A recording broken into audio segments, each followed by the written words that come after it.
Bueno, si quieren antes de arrancar directo, quien quiera presentarse o hacemos como un resumen más o menos de quienes han ido entrando. Está Lucas de Bariloche, está Natalie Vaz, que es una amiga, Nati desde Rosario, Mauro y no veo tu otro nombre, Laura. Y Laura, ya te vi.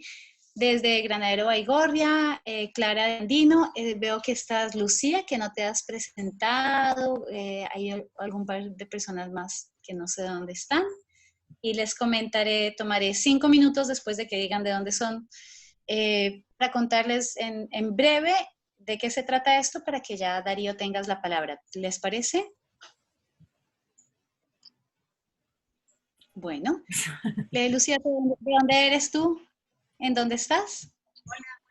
Sí, hola, buenas tardes a todos. ¿Me escuchan bien? Sí, súper. Bien, bien. Yo soy de Rosario y en realidad me enteré de esta reunión por una mamá de un compañerito de mi hijo de la escuela, y mi marido y yo estamos muy interesados. De por sí nos gusta la naturaleza, el verde, y ya veníamos pensando, tenemos el espacio para llevar adelante un emprendimiento de huerta, siempre nos gustó, y bueno, entonces me pasó el dato y acá estoy. Buenísimo, bienvenida. Nati de Rosario, y alguien de otro lugar que siguen entrando y para que podamos avanzar.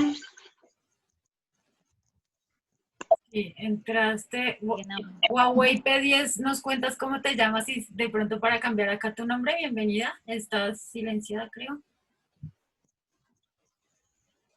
Huawei. Bueno, acaba de entrar también Fabro, Virginia.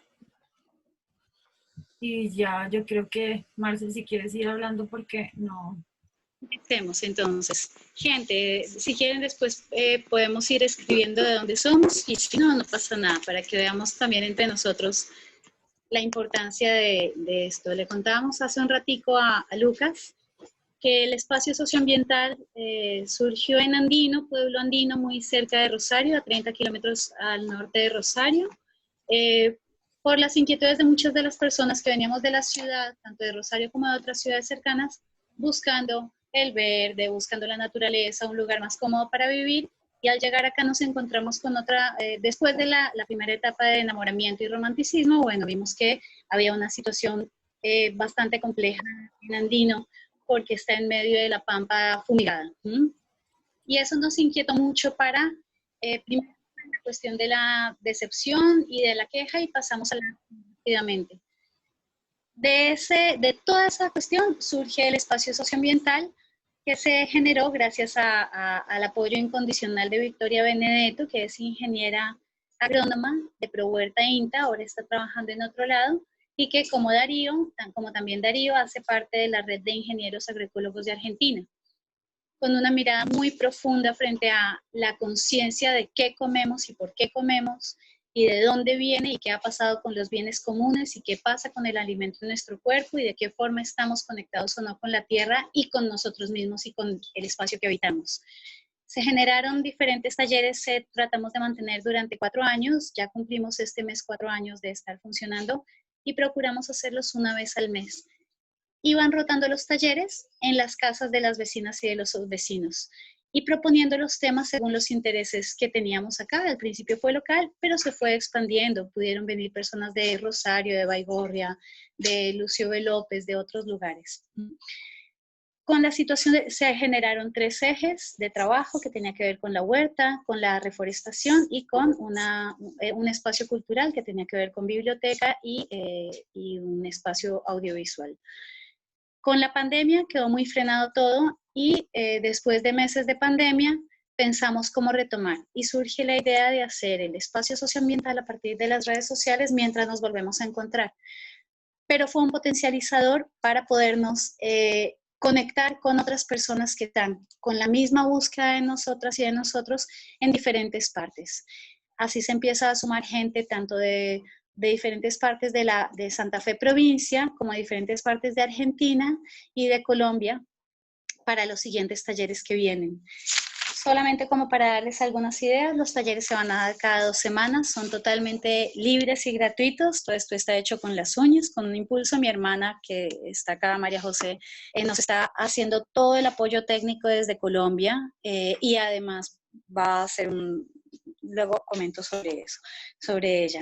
Hoy vamos a hacer con Darío el de Huerta Agroecológica Primavera-Verano. En septiembre vamos a hacer un taller de huerta agroecológica en los periurbanos. Luego va a venir una historia de vida de la huerta agroecológica La Verdecita en Santa Fe. Y después una experiencia de permacultura en medio del conflicto armado colombiano, con un compa de allá que está anclado en un punto crucial, y cómo en medio de la esquivada de las balas surge la propuesta de la vida a partir de la permacultura. Después va a venir uno de probióticos, germinados y fermentos, un taller práctico para poder elaborar nosotros con el alimento que tenemos. Y luego viene una tanda de reforestación y árboles nativos con Libertario Gómez, que también nos ha dado una mano increíble, de INTA Pro Huerta, y una experiencia de vida de unos amigos de Lucio B. López, con su historia de creación de una reserva forestal, un vivero forestal en un pueblo cercano, Lucio B. López. Luego vamos a viajar un poquito a Colombia con la experiencia de apicultura de 2 personas, que han trabajado la apicultura tanto en selva amazónica como andina, población campesina e indígena, desde una visión de entrelazamiento de lo social, lo cultural y lo ambiental y lo económico, como una propuesta.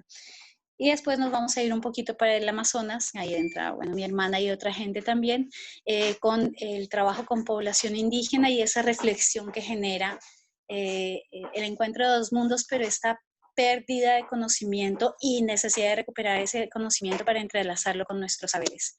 Tenemos copadísimo hasta diciembre. Es un espacio colectivo de construcción colectiva, todas y todos podemos participar, todos tenemos para aportar acá.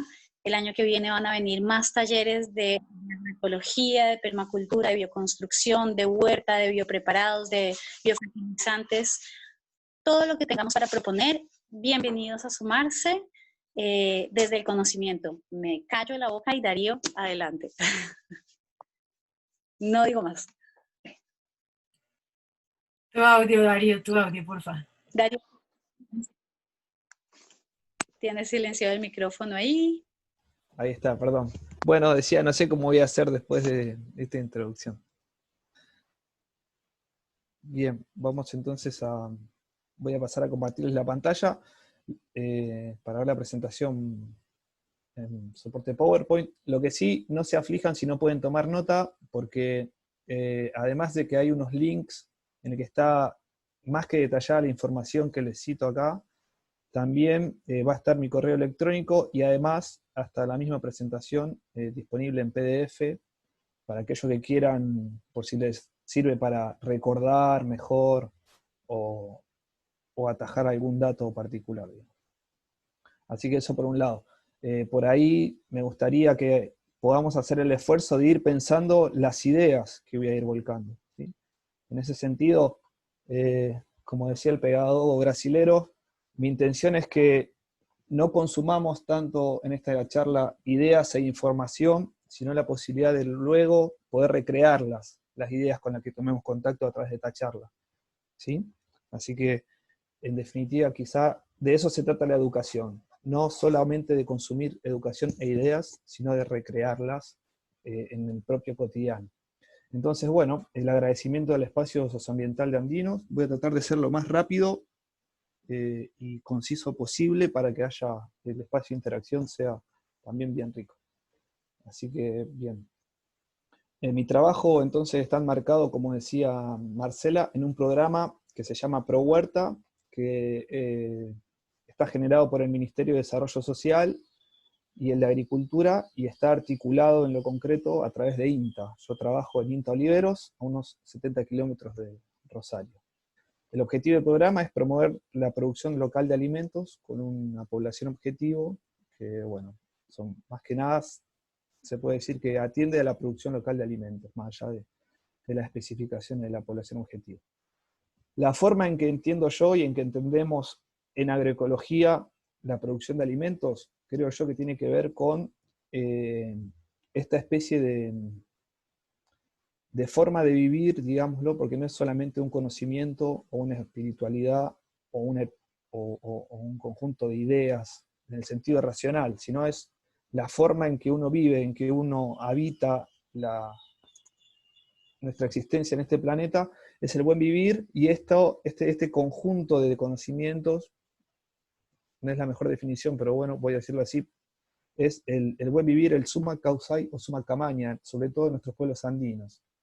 Entonces, de nuevo, la forma en que producimos nuestros alimentos puede tener que ver con el desarrollo de un buen vivir. Esa es la idea, la primera idea que les traigo para cuando nosotros estemos haciendo nuestra huerta. Si, lo que quiero poner en tela de juicio es, si sembrar la tierra solamente se va a tratar de una cuestión económica, de ahorrar dinero, de ocupar mejor nuestro tiempo, o si se va a tratar de otra forma de concebir la vida, ¿sí? Entonces, me parece a mí que este concepto del buen vivir de los pueblos andinos incluía estas otras cosas que son para mí bastante superadoras con respecto al sistema social actual, digamos, ¿no? Que es el desarrollo de las dimensiones de la persona, la mayor cantidad posible, ¿no?, de dimensiones, que tengamos una existencia armónica, que nuestras condiciones de vida sean dignas aquí y ahora, no en un después, en un devenir incierto, o estar emplazados en un pasado que siempre fue mejor, sino cómo hacer de nuestra vida una vida digna aquí y ahora, y sobre todo este punto que es en relación con toda otra forma de vida que nos rodea. Esto pareciera quizá un aporte espiritualista o esencialista de mi parte, pero de nuevo, la idea es, quizá haciendo huerta podemos vivir mejor en comunidad, no es solamente cultivar alimento por el alimento en sí mismo, como primera idea.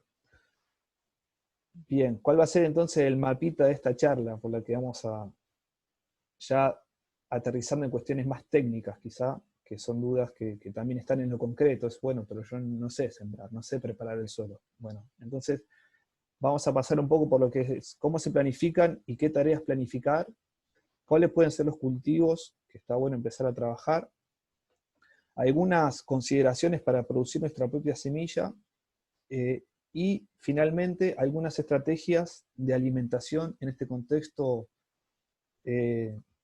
sudamericano, que si bien es histórico de los últimos 60 años como economía de periferia, como lugares en subdesarrollo, creo que se vieron un poco más agravados en el contexto de pandemia. Entonces, bueno, ¿cómo hacemos para nutrirnos lo mejor posible con nuestras condiciones socioeconómicas en este lugar del mundo en el que vivimos? Entonces, para comenzar, con respecto a la salud del suelo, me parece vital entender que la salud del suelo está directamente vinculada con la salud de nuestras plantas. Entonces, si queremos evitar el uso de agroquímicos de síntesis, si queremos evitar el uso de prácticas, si se quiere, crueles con insectos, animales, bueno, si nuestro suelo está sano, nuestras plantas van a estar sanas.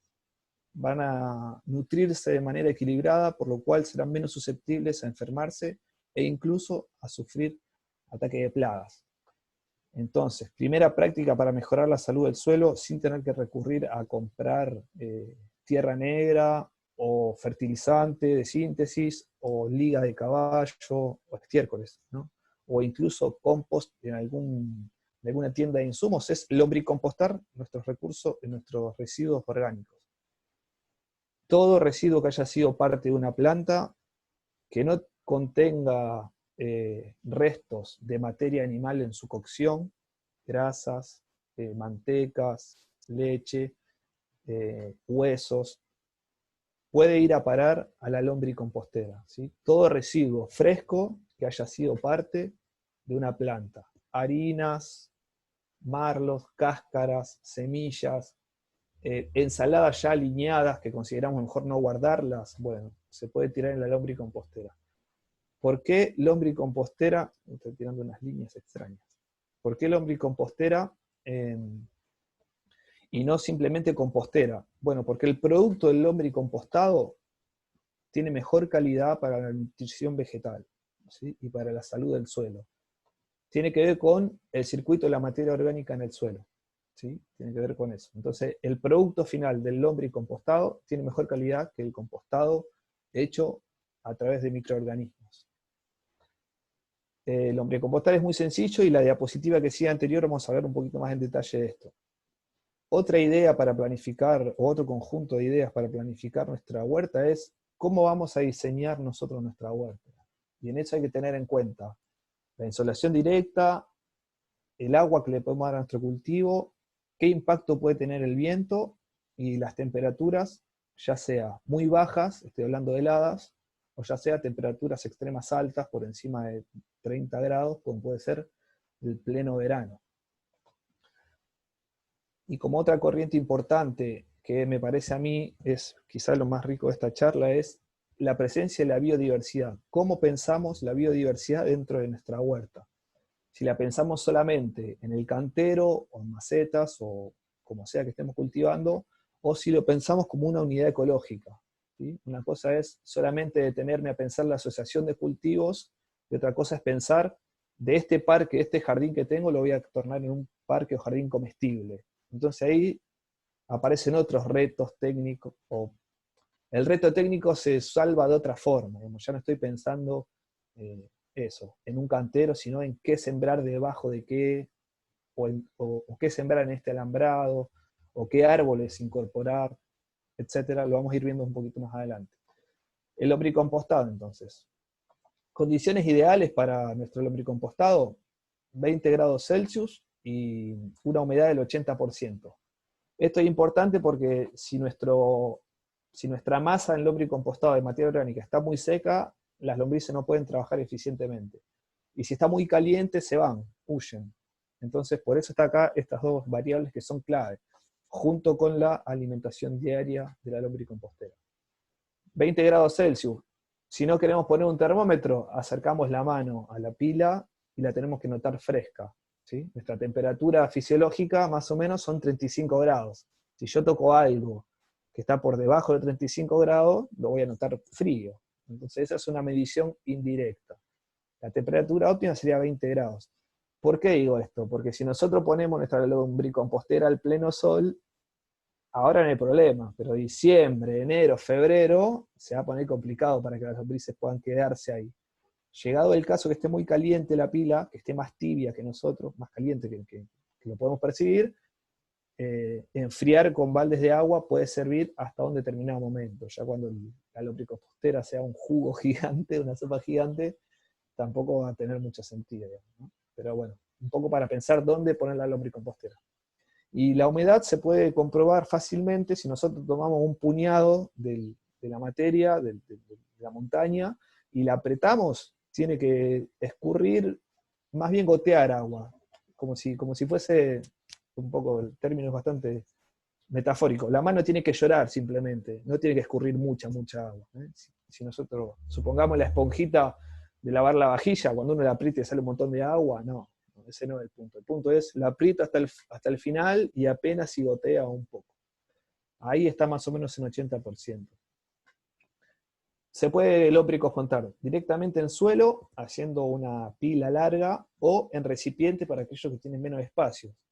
Para mí el recipiente, que viene bastante bien por sus características, por su materialidad, es el neumático, que hay que darlo vuelta, ahora vamos a ver cómo. Y además los neumáticos son los residuos que más volumen ocupan los rellenos sanitarios. Son fácilmente de conseguir, duran mucho tiempo, entonces vamos a estar atendiendo varias cosas al mismo tiempo. Si comenzamos a lombricompostar ahora mismo, nuestra primera cosecha la podemos obtener cuidando con estas condiciones en 6 meses.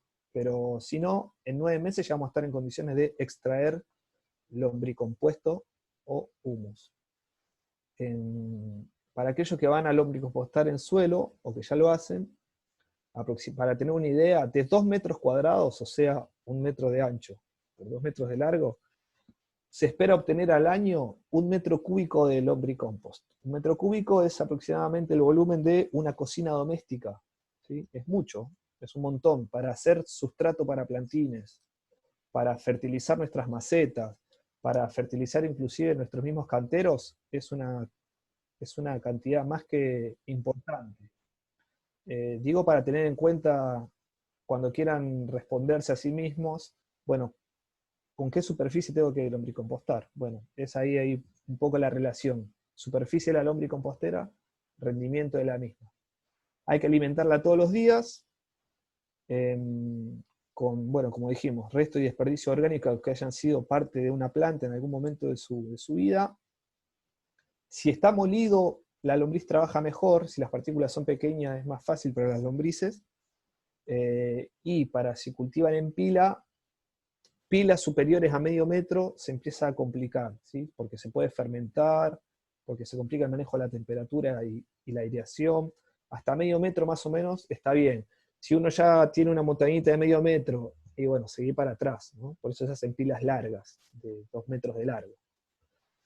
Por ejemplo, acá ven, esta es una canchita de lombricompostado, se ve el puntero, ¿verdad? Acá está la canchita, ¿no? Decíamos 1 metro de ancho por el largo, bueno, lo que dé. En este caso tiene estiércol también, estiércol y un poco de materia seca. Y acá abajo se ven pilas un poco más parecidas con residuos domésticos, con restos de verduras, borras, semillas. Fíjense que no es nada complicado, es apilar ahí. Esto va a traer moscas de la fruta, va a traer otra fauna muy pequeña, pero la fauna que atrae de ninguna forma trae mayores complicaciones para los seres humanos. Estoy diciendo, no trae ratas, no trae cucaracha, no trae mosca doméstica, que puede ser vector de enfermedad, o de bacterias peligrosas para nosotros, ¿sí? Siempre y cuando respetemos esto de tirar estrictamente residuos vegetales.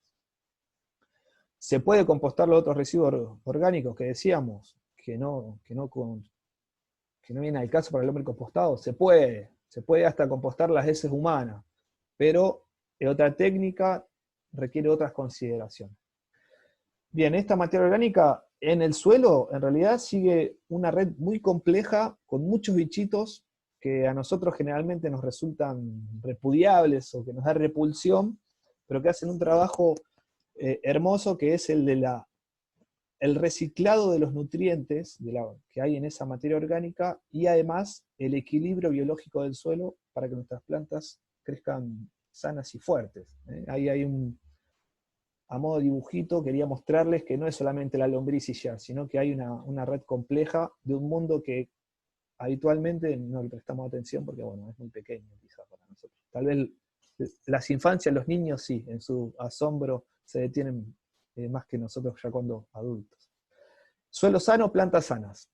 Para tener el suelo sano se puede abonar, que es el sentido de la charla hasta acá, estrictamente a través del lombricompostado mejor, perdón. Se puede rotar de cultivos, o una práctica que tenían nuestros pueblos originarios, que nosotros ya no tanto, el descanso de la tierra.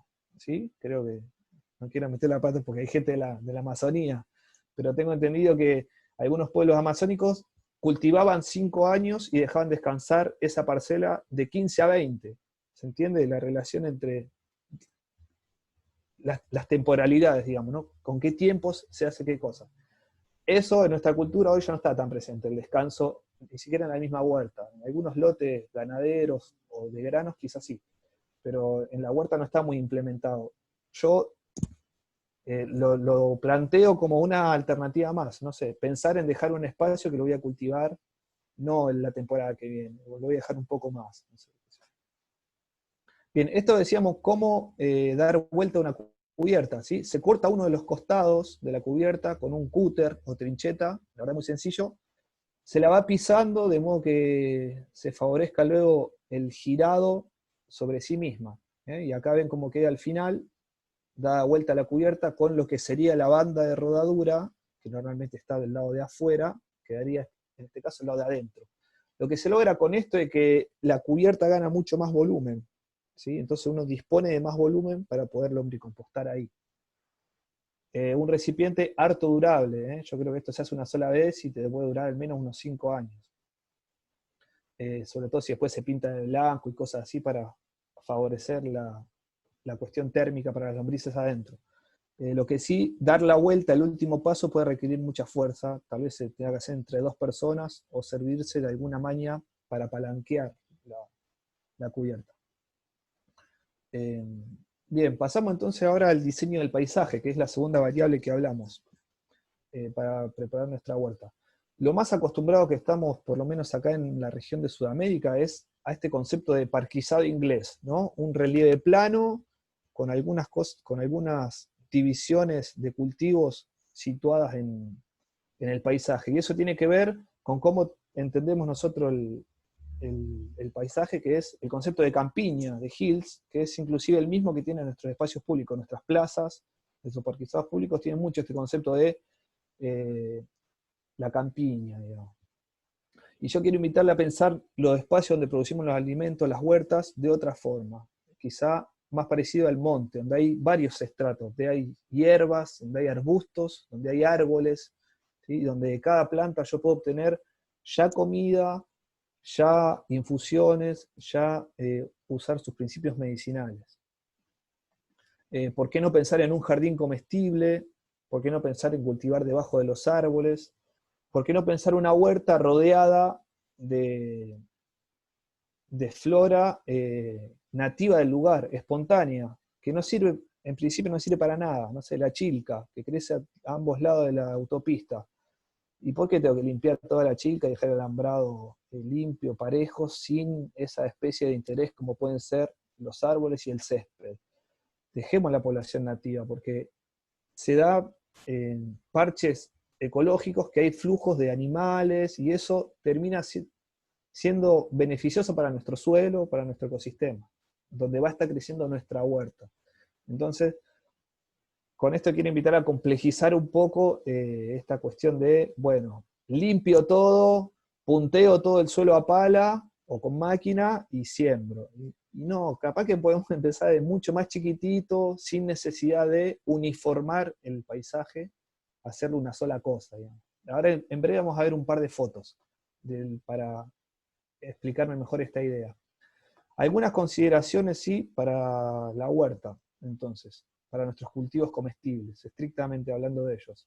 Los cultivos de hoja requieren más de 4 horas de insolación directa, y los cultivos de los que les vamos a comer sus frutos requieren más de 6 horas de insolación directa.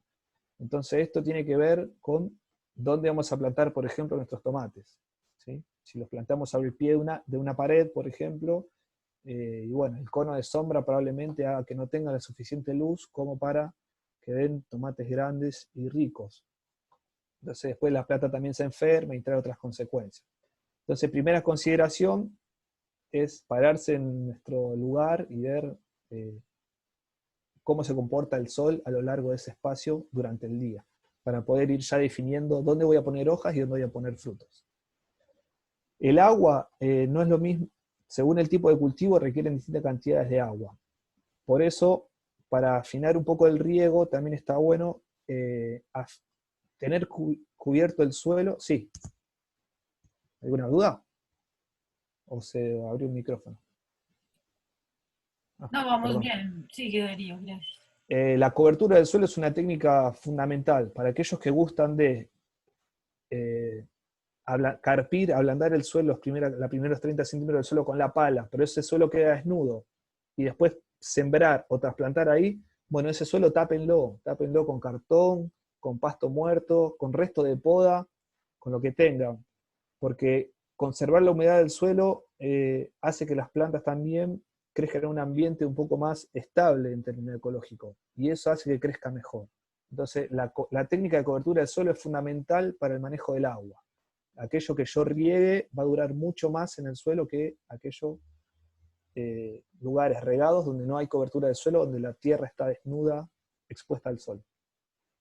Otro factor muy importante, en el manejo del agua y en el crecimiento del cultivo son los vientos, ¿sí? Y esto también hay que pensarlo en escala del paisaje. Si yo tengo un patio cubierto de unos 6x6, con paredes medianeras de mis vecinos, bueno, no voy a tener problema de viento. Pero si tengo un patio abierto en un espacio periurbano con alambrado, y bueno, ahí el viento se empieza a convertir en un factor que va a afectar el cultivo. Entonces ahí hay que pensar, bueno, ¿cómo hacer cortinas? ¿Voy a plantar arbustos? ¿Voy a plantar tunas? ¿Voy a poner caña de azúcar o maíz, que son plantas altas?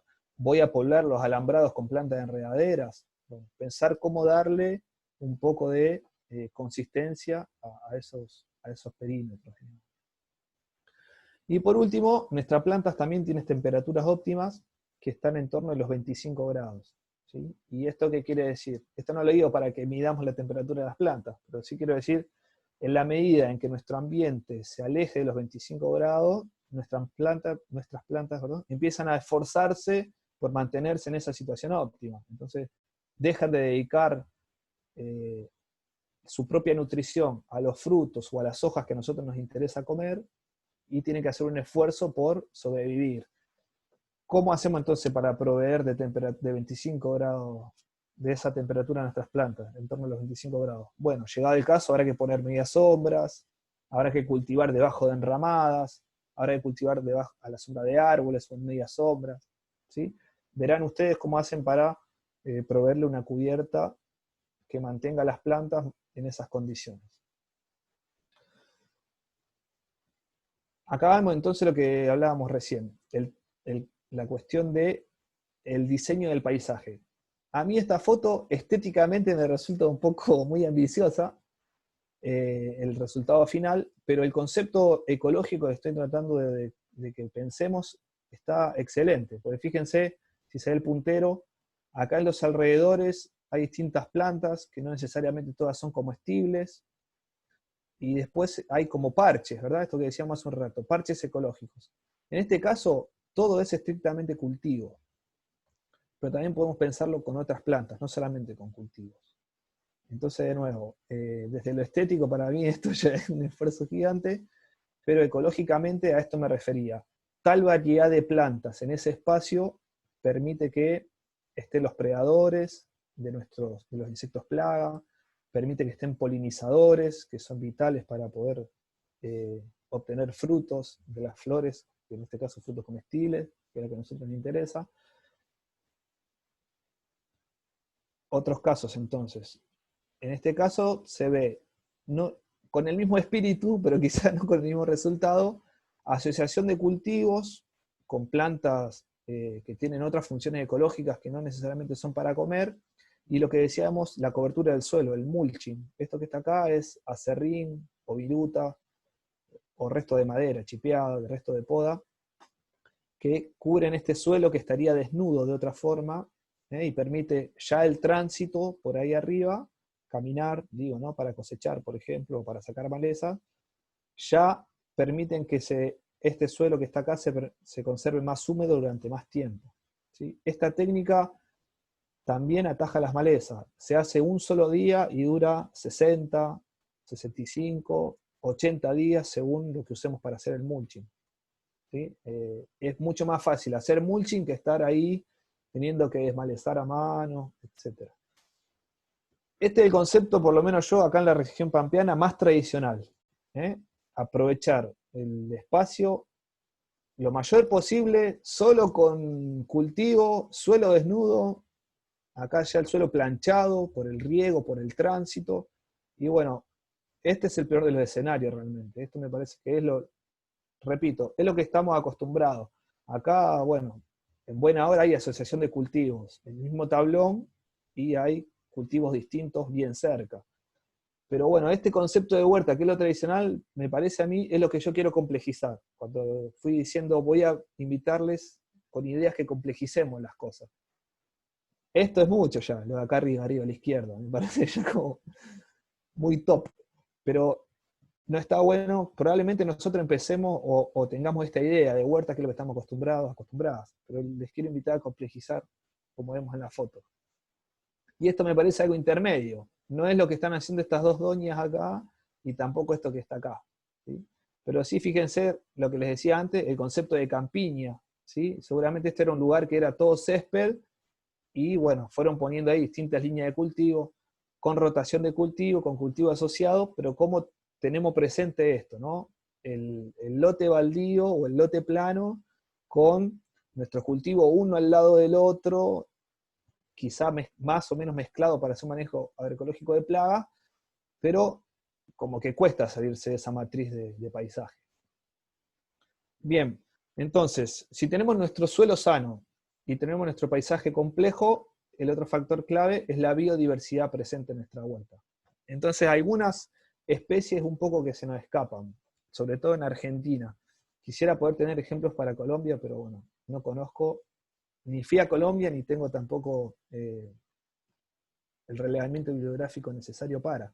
Pero en Argentina, por ejemplo, la morera es un árbol que tranquilamente podríamos cultivar en nuestras huertas, que además su fruta, que no llegamos a comer nunca en su totalidad, es un muy buen alimento para forraje, por ejemplo, de gallinas. La higuera, el olivo, los cítricos. Nuestras huertas han ido perdiendo diversidad de árboles y han ido ganando diversidad de plantas, de hierbas, digamos, ¿no? Y los árboles los hemos ido perdiendo. Otros árboles que tienen otras funciones ecológicas son los árboles que dan legumbre, por ejemplo los ceibos, los algarrobos. El algarrobo da la vaina comestible y el ceibo no da un fruto comestible, pero el efecto a nivel del suelo tiene un efecto muy parecido, que es enriquecer el suelo con bacterias que liberan nitrógeno, entre otras cosas, en nuestro suelo. Entonces, se nos ocurre sembrar cultivos, pero no se nos ocurre sembrar un árbol que vaya fertilizando nuestro suelo. Sigo tratando de generar reflexiones del mismo sentido. Y los cercos, por ejemplo, de tuna o de naranjo espinoso, siempre han sido tradicionales durante mucho tiempo y también lo hemos ido perdiendo. La tuna es comestible, la tuna sirve para eventualmente hacer construcciones, filtrar agua, etc. Infinidad de utilizaciones. Y el naranjo espinoso es una planta que crece muy fácil, es exótica, pero cuyo cerco da un cerco con espinas muy cerrado, que puede servirnos para repeler animales que, bueno, de alguna u otra forma es muy frustrante cuando uno va a la huerta y está hecha un desastre por algún animal, digamos. Entonces por ahí un cerco cerrado de espinas puede ayudar en ese sentido. Pensar la biodiversidad se puede hacer en el tablón o cantero, que es lo que vimos antes, ¿sí? Asociando cultivos. Se puede pensar ya en un nivel más grande, más complejo, que es en unidades ecológicas, como decíamos hace un rato. El cerco de una cosa, adentro del cultivo con otra, en aquel otro rincón tengo árboles de qué sé yo qué, o arbustos. O, no sé, inclusive ya para dimensiones muy grandes, algún que otro espejo de agua. Entonces, quiero ayudarles a seguir pensando lo mismo. Pensar la huerta no es solamente pensar lo que voy a comer, qué voy a sembrar y qué voy a comer. Quiero invitarle a pensar algo para no terminar en ese formato de campiña plana y solo el cultivo, y el año que viene tengo que sembrar otra cosa porque este año planté hoja, entonces acá tengo que plantar raíces.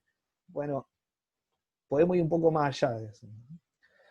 Llegado el caso ideal sería integrar con pastoreo de aves de corral, gallinas, gallos, pavos, gansos, que van comiendo de la misma huerta los restos, la materia no cosechable, o inclusive el pasto que queremos cortar, y junto con sus heces que van quedando en el lugar, va complejizando la materia orgánica del suelo, en definitiva, la salud de nuestras plantas.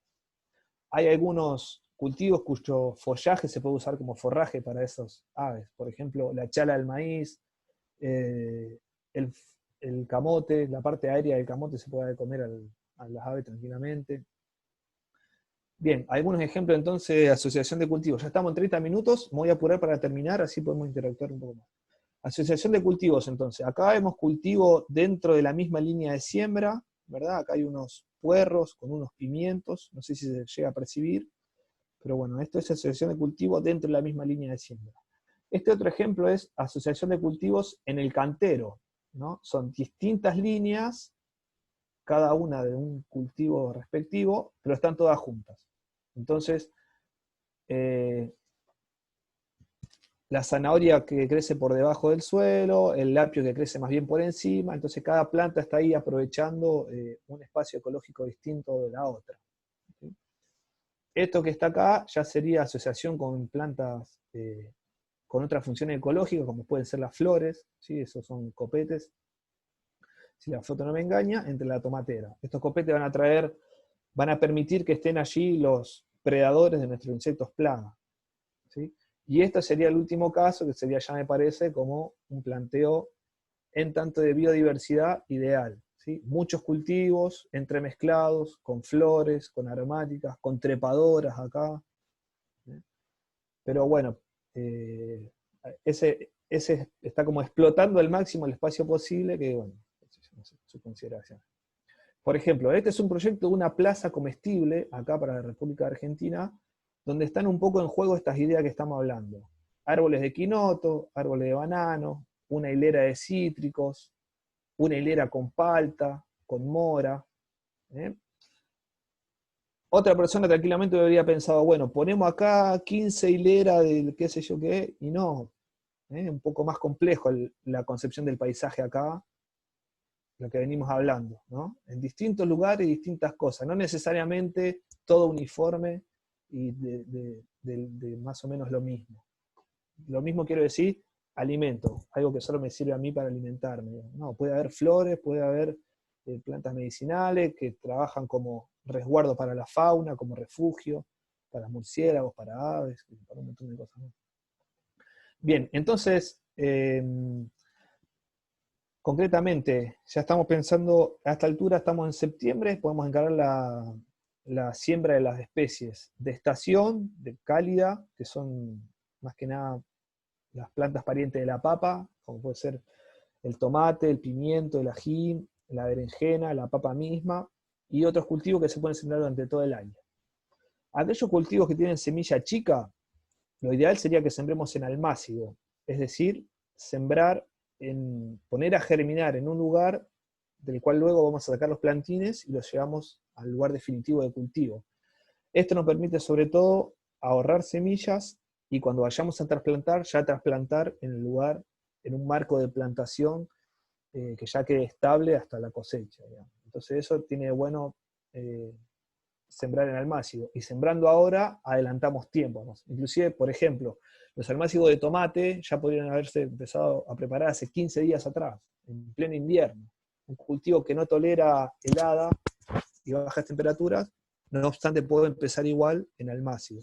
Y ya cuando trasplanto, la planta a los 15, 20 días que responde al trasplante, ya se asienta en el lugar, puede crecer en plenitud, crece más rápido, entonces uno gana tiempo, digamos, ¿no?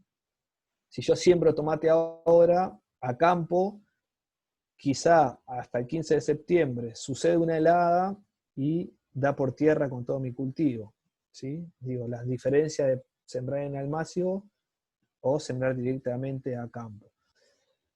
Cuando vayamos a hacer un trasplante, esto es clave siempre para todo trasplante, abrimos el hueco, ponemos el plantín con la mayor cantidad de pan posible de sustrato o tierra en el que esté hecho, se presiona un poco, se completa el pozo y se presiona de nuevo. Si nosotros trasplantamos así de manera laxa, que quede floja el plantín, pongo el plantín y cubro el hoyo con tierra, las raíces que queden sueltas respecto del suelo no van a poder absorber agua. Entonces siempre hay que apretar un poquito. Ese es un truco clave para el trasplante. La otra forma de sembrar es directamente ya sobre la tierra, siembra de asiento tradicional, se puntea un poco la tierra como para ablandarla, para dejarla mullida, y sembramos ahí. Se recomienda siempre trabajar en línea porque facilita la cosecha, facilita labores como puede ser aplicación, les recomiendo de bioinsumos, o la extracción de malezas, por ejemplo, ¿no? Y resembrar escalonado para no disponer de toda la producción en un momento dado que después no lo podemos consumir, ¿sí? Entonces resembrar cada 15 días también nos permite tener disponible en distinta cantidad, en distintos momentos del año, verdura para cosechar. Ahí hay un link con el planificador de ProHuerta. Ese link ya tiene el hipervínculo, si ustedes lo abren va a dirigir directamente al sitio. Y ahí están todas las especificaciones técnicas y de asociación, de profundidad, de cuántas semillas por metro. Ahí está toda la información que necesitan para el manejo de cada uno de los cultivos que les interese sembrar, ¿sí? Entonces yo acá leí las ideas generales, en ese link está toda la info necesaria. Lo que decíamos hace un rato, cuáles son los cultivos anuales y cuáles los de estación. Los anuales se pueden sembrar todo el año, los de estación, primavera-verano, no toleran el frío, por eso solamente crecen en primavera-verano. Tomate, berenjena, pimiento, zapallito, melón, maíz, porotos, albahaca, la esponja y algunas que otras aromáticas, es bueno multiplicarlas a esta altura del año. Del otro lado, los cultivos anuales. No se preocupen por tomar nota, porque además de que ya está en el planificador, después va a estar el PDF disponible. Ese link es un material un tanto extenso, pero es un manual de cultivos. Toda la info concreta de cada cultivo que necesitan, por cultivo, está ahí en ese material. El material es un poco extenso, pero está la info más que necesaria y además está en un lenguaje bastante fácil de leer. Pasamos entonces, y ya casi para ir terminando, a las consideraciones en torno de, ya que vamos a cultivar, también produzcamos nuestra propia semilla. Si tenemos una línea, por ejemplo, una tomatera entre 6 y 8 plantas, bueno, vayamos dejando de las plantas que vemos que mejor producen, dejate 3 o 4 tomates aparte. Si tengo 6 plantas de zapallito y veo que una crece vigorosa, los zapallitos son grandes, y dejate al final de la cosecha 2 o 3 zapallitos para sacar semilla. Estamos acostumbrados a proveernos de semilla en otro lado. Y en verdad que no es mucho el esfuerzo que hay que hacer para producir nuestra propia semilla. Es las mismas plantas que cultivé, les presto un poco de atención a las que estén más lindas, dejo 2 o 3 frutos de esas para guardarme las semillas. Se pone a secar, al final cuando ya está seco se junta la semilla y listo, digamos. No es mucho más complicado que eso, es una práctica anexa al cultivo, no hay que hacer nada nuevo, nada distinto. Quizás sí la salvedad es, esto se aprende, es cosechar cuando está a punto, digamos. Por ejemplo, hay la zanahoria, que da una flor grandota, una cabeza blanca. Sí, bueno, ¿cuándo sé cuándo tengo que cosechar? Bueno, cuando la semilla esté madura. Si yo la cosecho en un estado verde, esas semillas no van a sobrevivir. Entonces, cada cultivo tiene su punto de madurez. Como norma general, cuando el pie de la flor o del fruto ya está seco, ya está hecho madera, entonces ahí, en ese momento, las semillas adentro ya están maduras. No sé si se entendió. Va de nuevo, por ejemplo, la cabezuela del ajo de la cebolla, una pelota blanca, o el mismo girasol. ¿Cómo sé cuando está inteligente? Bueno, cuando el tronco de abajo ya está marrón, listo, con seguridad que las semillas adentro ya están maduras. Corto el fruto o ese conjunto de flores, lo dejo a secar y llegado el caso tendré que separar las semillas de esa masa, ¿no? Se verá tamizando, golpeándola, en definitiva. Cada especie tiene su maña en ese sentido. Eso sí requiere tiempo, eso sí es una tarea anexa, pero se hace en un día, en 2 días y tenés semilla para el resto de la temporada. Bien, la conservación y el almacenamiento de las semillas tiene su generalmente frasco y con tierra diatomea o con cenizas para evitar que se llenen de hongos o que algunos insectos se las coman. Y en general, ninguna semilla vive más de 5 años, de las huertas, en general, ¿no? Como para tener unos criterios. Algunos hasta 3 años, algunos solamente 1, pero en general no más de 5 años no se puede usar semilla. Ahí también hay un link de un material al respecto, acerca de producción de semillas. Hice la tarea. Y vamos cerrando entonces. Nuestra huerta y la nutrición. Algunos materiales recomiendan al menos 300 gramos diarios de fruta y verdura, por persona y por día. ¿Sí? Eso significa 9 kilos al mes. ¿Cómo hacemos nosotros para tener más o menos una idea de cuánto cultivar en nuestra huerta? ¿O cuánto puedo obtener yo de esos requerimientos que necesito en esta huerta de mi tamaño que es fijo? Digamos. No puedo agrandar la huerta. Tengo una huerta de este tamaño dado. ¿Cuánta comida voy a poder sacar? Bueno, el rendimiento meta que se espera para saber si estamos produciendo más o menos bien o más o menos mal, es 10 kilos por metro cuadrado por temporada.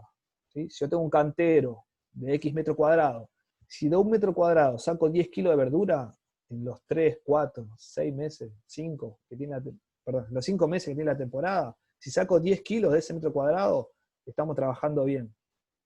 ¿Sí? Como para tener ahí unos márgenes.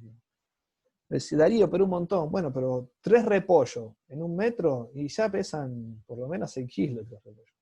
¿Sí? Si vienen grandes, si vienen lo suficientemente grandes. Si mis repollos son así, chiquititos, y bueno, algo está pasando. Le estoy errando en el agua, le estoy errando en el manejo del suelo, le da poca luz, hay mucho viento, lo que decíamos antes. Entonces, acá viene la cuestión de cómo alimentarnos lo mejor posible. Bueno, los nutrientes que necesitamos son energía a nivel de azúcares y a nivel de grasas, son proteínas del mayor valor biológico posible. Las proteínas pueden ser animales, vegetales o de microorganismos, ¿sí? Digo, pueden provenir de esos alimentos. Las proteínas animales, en general, ya tienen todos los aminoácidos que necesitamos. Mientras que las proteínas vegetales, generalmente, les falta 1 o 2 aminoácidos, por lo cual hay que combinarlas sí o sí. Esto quiere decir que necesito comer distintas, por ejemplo, legumbres, para complementarlas, ¿sí? Si no, va a ser deficiente en algún aminoácido nuestra nutrición. Hoy en día hay conocimiento harto para esto.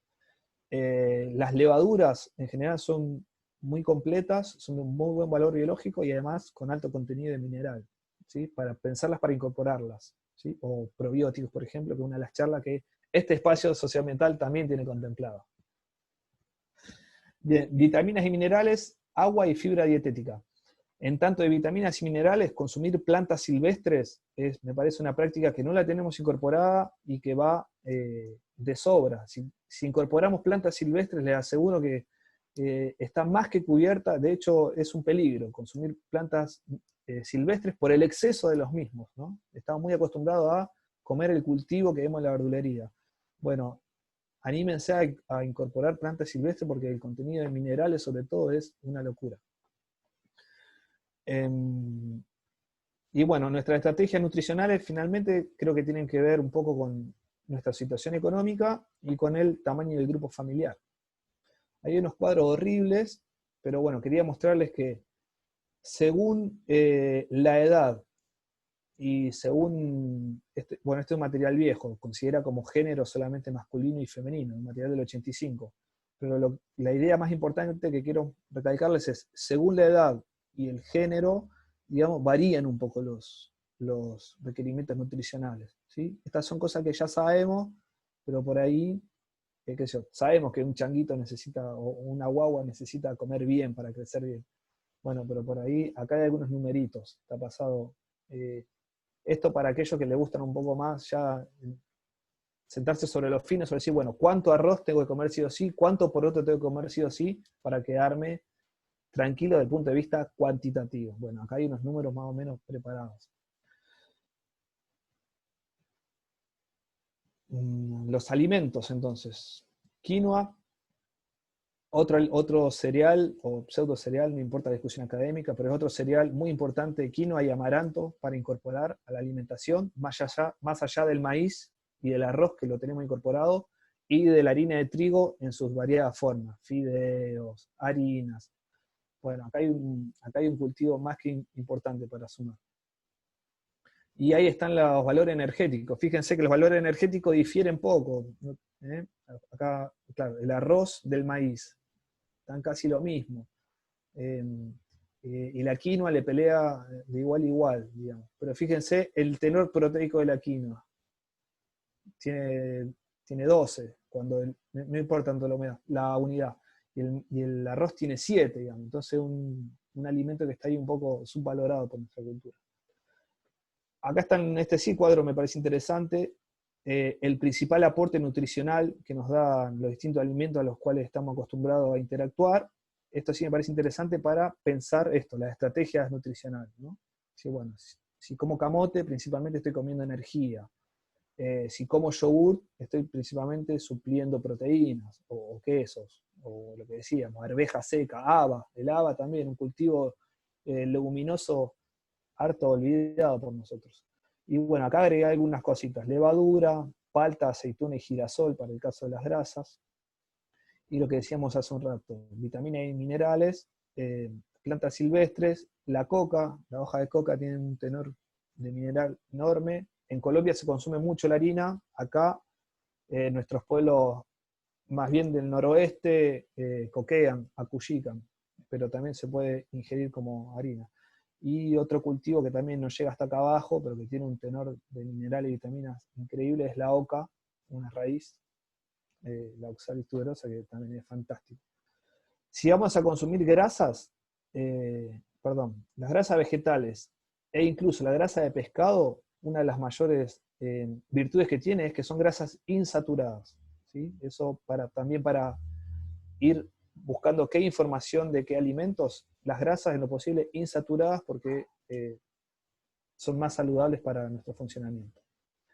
Y finalmente acá una tabla con fibra, que a mí me costó acceder a esta información, buscar, tuve que bucear mucho, decir, bueno, ¿y qué tengo que comer para comer buena cantidad de fibra? Bueno, acá hay por ejemplo una tablita de cuánto aporta, qué porcentaje aporta de los necesarios. En este caso, fíjense el poroto,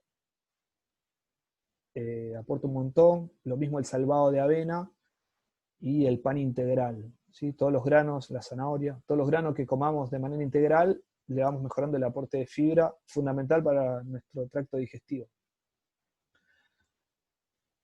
En limpio, carbohidratos, del total de requerimientos, la energía, del total que requerimos, 50-60% de manera de carbohidratos. Grasas hasta el 30%. ¿Sí? No coma, estoy queriendo decir, no está bueno cubrir nuestra necesidad de energía de forma que más de la mitad de las necesidades, o más del 30%, la cubro con grasa. Entonces, como palta, divino, me hace bien. Palta del día, palta de la noche, palta del desayuno, palta de la tarde. Son grasas vegetales. Meté un azúcar también, porque nuestro metabolismo, sobre todo nuestro cerebro, por ejemplo, necesita azúcares.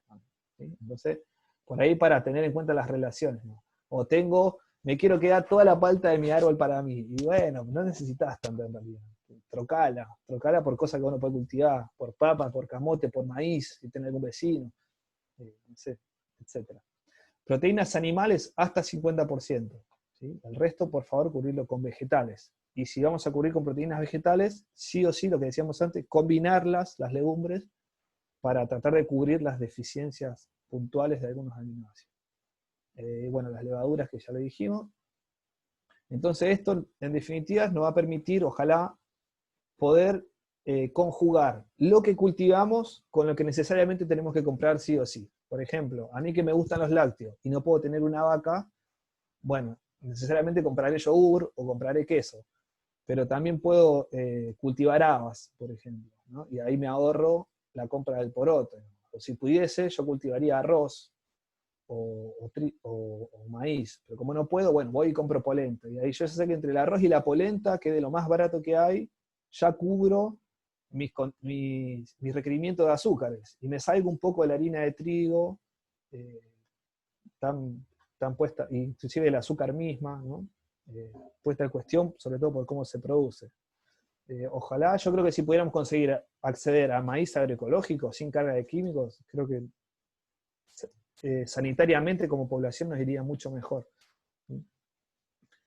Bueno, ahí hay un link con todos estos requerimientos, todos estos números que estuve exponiendo de la FAO, ese PDF, está también bastante accesible, es bien interactivo el material, así que está bueno. Bien, y esto ya lo dije, por ahí como última cuestión, pensar quizás las conservas, también como una práctica que está ahí dando vuelta a la huerta. Si no puedo trocar, si me sobra, bueno, hagamos una mermelada, hagamos un encurtido o escabeche, como se dice normalmente, ¿no? Considerar eso, bueno, voy a sembrar de más este año. Yo ya sé que con 2 o 3 surcos zafo, pero voy a poner 3 o 4 porque este año voy a hacer conserva. Y eso le da otra inercia a nuestra economía, ¿sí? A nuestra economía doméstica, ¿no? También pensar esto lo que decía hace un rato, bueno, hay cosas que obligadamente las tengo que comprar. Bueno, ¿cuáles son? Porque ya sé que con estos ya puedo cubrir toda esta parte de lo que necesita mi familia. Bueno, estas cosas las voy a comprar sí o sí. Yo sé que son cosas que ya las hacemos, pero no sé si las tenemos articuladas con la huerta, cuando pensamos qué sembrar, digamos, ¿no? Y bueno, sí, como última consideración, alejarse de los alimentos inseguros lo más posible. Esto viene a colación de lo que decíamos al principio, ¿no? Con esto del buen vivir. Bueno, alejarse lo más posible de alimentos inseguros como son los organismos genéticamente modificados, los cuales no hay suficiente información para garantizar que sea inocuo, ¿sí? De hecho, la poca que hay revelan lo contrario. Alejarse también de los alimentos refinados, porque pueden tener trazas de agroquímicos que todavía no sabemos qué efecto tiene en nuestro organismo. Se sospecha que la celiaquía tiene que ver o el aumento de la tasa de la celiaquía en la población tiene que ver con rastros, con cómo es producida las harinas que comemos, sobre todo de trigo. Entonces, alejarse de los alimentos refinados, es muy difícil esto que estoy diciendo, porque nosotros estamos acostumbrados, o de hecho ni siquiera tenemos la opción de no poder ir al supermercado, al mercado y comprar, y necesariamente compramos alimentos refinados, digamos, porque no hay otra oferta. Pero bueno, quizá la huerta nos puede dar un primer paso hacia estas cosas. Lo mismo con las grasas hidrogenadas, las grasas trans, etc. Bueno, y por último, para cerrar ahora sí, ya descontracturando un poco toda esta conversa, esta es mi familia, estos son los hijos el hijo y la hija de mi hermano, que son los niños y la niña más linda del mundo, no lo digo yo, lo dice la FAO también. Ese es mi hermano, una persona con ocurrencia increíble. Este es mi abuelito en su huerta, en su casa, acá donde yo iba de chico, y bueno, acá donde aprendí un montón de cosas, y creo yo donde fue naciendo un poco esta inquietud de sembrar, digamos, esta inquietud de cultivar la huerta. Mi abuelito querido, supongo yo debe estar en un lugar re lindo ahora. Bueno, y este es un trabajo que tuve en una huerta comunitaria urbana, por ejemplo, con un grupo de mujeres, en un barrio de condiciones vulnerables. Estamos con el changuito ahí aprendiendo algunas cosas. Está con una compañeraza haciendo cultivo agroecológico de granos. Esto es trigo sin agroquímicos, con Milva Perosi, una amiga de la vida. Y aquí con algunos compañeros de la universidad, pujando para que la agroecología tenga otro peso en la currícula académica. Y bueno, esos son los amigos de toda la vida, ahí, haciendo el deporte. Bueno, nada, contarles un poquito más acerca de mí, más allá de esta información técnica en torno a la producción de alimentos. Así que, 50 minutos, qué horror. Bueno, ahí está mi contacto, siempre a disposición para la duda que sea, además de ser una pasión y lo que elijo para mi vida, también el carácter de mi trabajo, que es en un instituto público, me obliga a estar al servicio de la comunidad. Así que por favor, y además es re lindo que te escriban, no dejen de escribirme a ese correo para todas las dudas que tengan. Y bueno, esto es todo. No sé, un aplauso. Cedo la palabra entonces, señora María José. Muchas gracias, Darío, hermoso, gracias por todo el saber y el compartirlo, ¿no? Muy claro y explicativo además nos estimula para seguir. Yo tengo algunas preguntas, pero antes de yo preguntar, si alguien quiere comentar, tiene preguntas, para que abramos la ronda de preguntas, que probablemente va a ser bastantes. Vayan pidiendo la palabra y participando. ¿Alguien? Acá te voy ayudando, Marcel. María Paula está levantando la mano. Si quieres, María Paula. Sí. Hola, buenas tardes a todos. Bueno, Darío, muchas gracias. Muy lindo. Las fotos me encantaron también, además de tu exposición. Yo estoy empezando recién con esto, así que te voy a hacer una pregunta quizás bastante obvia. Cuando hablabas de plantas silvestres que hay que consumir, yo, por ejemplo, estoy consumiendo cale en jugo. ¿Eso sería una planta silvestre? ¿A qué te referís con plantas silvestres? Claro. No, con plantas silvestres me refiero a con plantas también vistas como yuyos o malezas, más habitualmente concebidas por nosotros con esa categoría, ¿no? Por ejemplo, el diente de león, hay una enredadera muy buena también que se llama doca o tasi, la portulaca, por ejemplo, son plantas que crecen de manera espontánea en los lugares del país donde nosotros estamos, pero no estamos acostumbrados a comerlas. Hay radicheta espontánea inclusive. Estamos acostumbrados solamente... a eso te referías. Claro. Bien. Llegado el caso, puedo llegar a subir una listita de plantas silvestres comestibles. Sí, hay un poco de bibliografía dando vueltas ya bien sistemática, bien prolija. Digamos. Y la otra duda que tenías cuando hablabas del arroz sin cáscara, ¿es por ejemplo el arroz yamaní, el arroz integral? ¿O cómo sería el arroz sin cáscara, el que no es de comercial? Ese es el comercial justamente, el arroz sin cáscara, el pulido blanco, que nosotros compramos ya empaquetado. El arroz con cáscara vendría a ser el integral. Ajá, el que vos recomendás comer, ¿cuál es? Creo que estábamos hablando acerca de la fibra. No, sí. Con cáscara, todo lo que sea con cáscara siempre aporta más fibra que lo que no tiene cáscara. Ah, bien. Y la última, cuando uno compra frutos, por ejemplo, disecados, no sé, ponerle Sí. damasco, yo arándanos porque me gustaban, ¿esos aportan igual, digamos, nutrientes o se pierde mucho en lo que es cuando es disecado?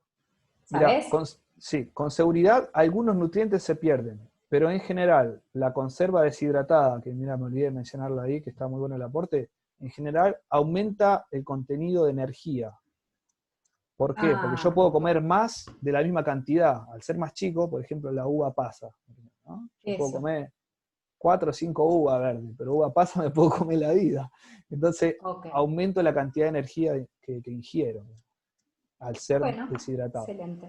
Muchas gracias. Ay, por favor. Che, por favor, esta respuesta hagámosla, el que sabe también aporte, porque yo no quiero atacar corte boxeador así, atajando todo solito como si fuese un oráculo. No, por favor, colectivo siempre, nunca individual. Pues mira, mira, ahí está Ahí va en el chat. levantando la mano Germán. Sí, Germán. Hola, bueno, muchas gracias, Darío. Bueno, yo hice un desmalezado en noviembre, empecé mágicamente, parecía que sabía que esto me iba a pasar porque tengo tiempo y estoy en casa, ¿no? Claro. Algo que nunca me pasó durante muchos años. Y me han crecido un montón de tutías, justamente respecto de las plantas silvestres, que en principio son malezas, pero me recomendaron que las comiera, digamos, que las dejara. No sé si las conocés. Sí, La supongo que tutía, estamos digamos. hablando de la misma, que tiene una espina bastante grande, una planta Sí, y parecida como el tomate. tiene un tomatito tomatito. chiquitito, sí. Uh-huh. Sí, yo hasta donde he leído también recomiendan consumirlas. Yo no comería exclusivamente siempre tutía, ¿viste? ¿Qué sé yo? Ensalada de tutía 2 veces por semana porque tengo el lote lleno. Porque lo que te decía antes, el tenor de minerales es tanto que hasta nos puede provocar indigestión si comemos mucha planta silvestre, perdón, si nos alimentamos a base de planta silvestre, digamos, ¿no? Pero sí, yo también he visto sí que la recomiendan comer el fruto. El fruto. El fruto. Sí. El En fruto. principio, me parece que no hay, no estoy seguro, lo puedo chequear, pero en principio me parece que no hay bibliografía que contraindique el consumo. Por ejemplo, intoxicación, pero a chequear igual, por las dudas. Yo la probé el año pasado la probé y no me morí. Y otra cosa, Sí. respecto del trasplante, Sí. también me habían recomendado que cuando trasplantara, le pusiera, los tapara con algún frasco a los plantines, con un frasco de vidrio, de plástico transparente para que se arraigara a la tierra, eso, garpa. Sí, sí, está bueno ponerle una campanita en tanto y en cuanto de ayudarles con, sobre todo si lo vas a poner, si lo sacás de un almácigo o de un lugar donde germinaron, que es bien cerradito, con una temperatura estable, y lo ponés directamente a campo, esos primeros días, si hay viento, si hay oscilación térmica durante el día a la noche, el plantín lo resufre y se te pueden morir plantines. Entonces, le pones una campanita para atajar un poco eso. El problema de las campanas es, si son muy pequeñas, también promueve el crecimiento de hongos y bacterias. ¿Sí? Se arma un microclima de humedad y de temperatura que termina favoreciendo la enfermedad. Entonces, si le va a poner una campanita lo más amplia posible, que pueda ventilarse, o sea, se la pone un poquito levantada del suelo, o se la saca durante un momento del día, o a la sombra, no sé, en definitiva, ¿no? No sé si me explico por ahí. ¿Cuáles son las variables en juego? Ajá. Mira, eso es un buen dato, pero yo tenía entendido que, digo, tiene que ser hermética para que se vincule con la tierra, pero bueno, está bien entonces que se cambie el aire, decís.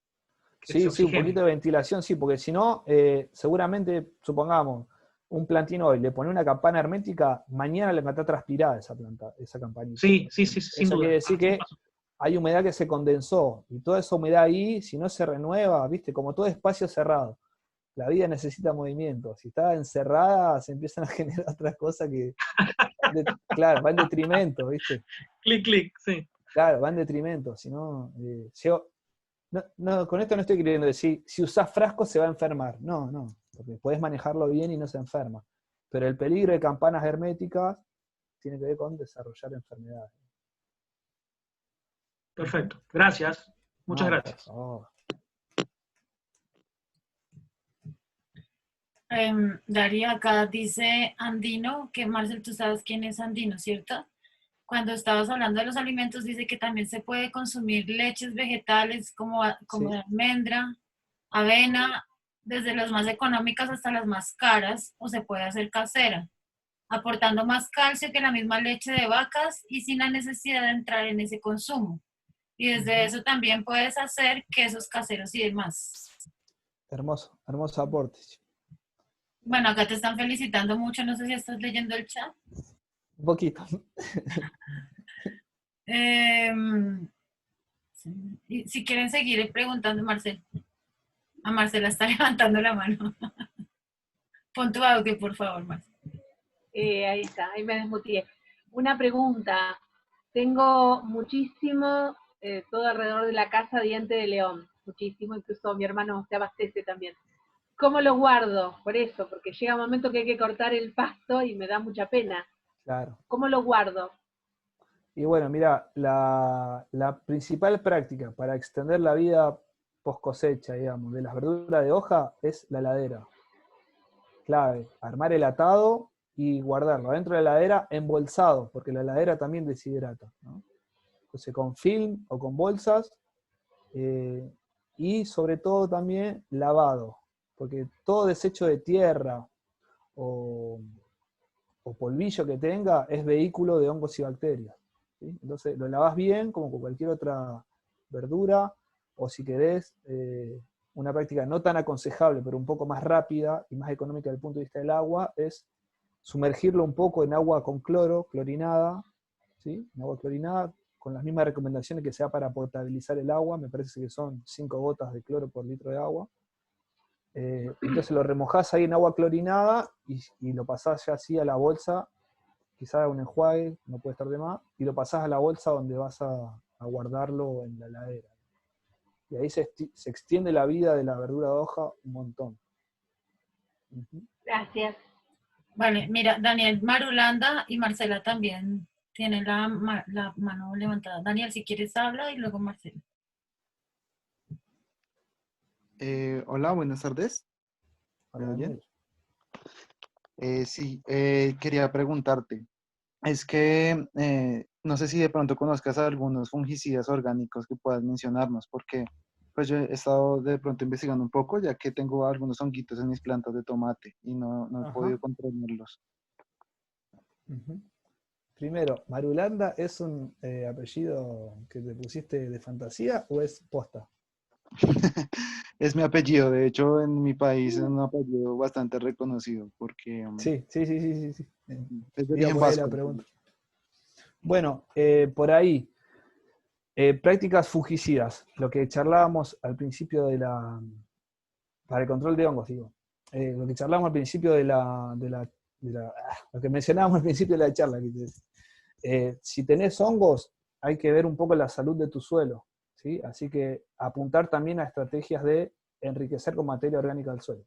Lombricompostado, estiércoles compostados o composta de residuos vegetales, ¿sí? Entre ciclo y ciclo de cultivo, o sea, cuando vos cosechás y vas a levantar y vas a sembrar de nuevo, sembrar en el lugar de siembra, abonar en el lugar de siembra, o cuando carpís la tierra, agregar abono. Aproximadamente 5 kilos por metro cuadrado, así como para tener una noción de cuánto abonar. Eso para el suelo. Para las plantas, al momento de la siembra, el uso de tricodermas no falla. ¿Sí? Se puede comprar líquida, me parece, o hay hasta formulaciones en polvo. Pasás la semilla por ahí según la instrucción del fabricante y sembrás. Si ya te sucede, porque a veces viene la semilla infectada y el hongo se manifiesta cuando la planta es adulta. No necesariamente el hongo ataca cuando la planta ya es adulta, sino que ya está inoculado en la semilla, en los tejidos de la semilla. Por eso está bueno hacer el tratamiento fungicida a la siembra. Si ya está con la planta grande, porque ya sembraste y se te enfermó la planta, entonces sí, puede aplicarse de nuevo tricoderma, que es un microorganismo, o Trichoderma harzianum, es como el más generalista y el más recomendado. O si no, biopreparados de plantas. Yo no sé si donde vos vivís crece la ortiga, por ejemplo, Urtica urens, o la manzanilla, también tiene bastante espectro amplio como fungicida. La matricaria de chamomilla, se toma té. Dices, disculpa, o Sí. sea, hago una infusión con la manzanilla o con la ortiga y se la aplico a la planta como un riego, ¿sí? Sí, se le aplicas el follaje y también como riego, las dos cosas. Vale, listo. Vale, muchísimas gracias. Nada, por Muchas favor. gracias por la presentación. Pues, para recetas, este material no lo puse acá en la charla, en el link, pero tal vez se lo puedo agregar, puedo poner biopreparados y agregarle un material acá que tengo, que está bastante práctico y bastante fácil de preparar también. Bastante... Me estoy perdiendo mucho, porque si tengo sobre todo Oh, no se te escucha robótico, así como... ¿me escuchas mejor? No, tu audio está malo, de pronto te puedes poner una mejor lugar para que tengas mejor señal, por favor.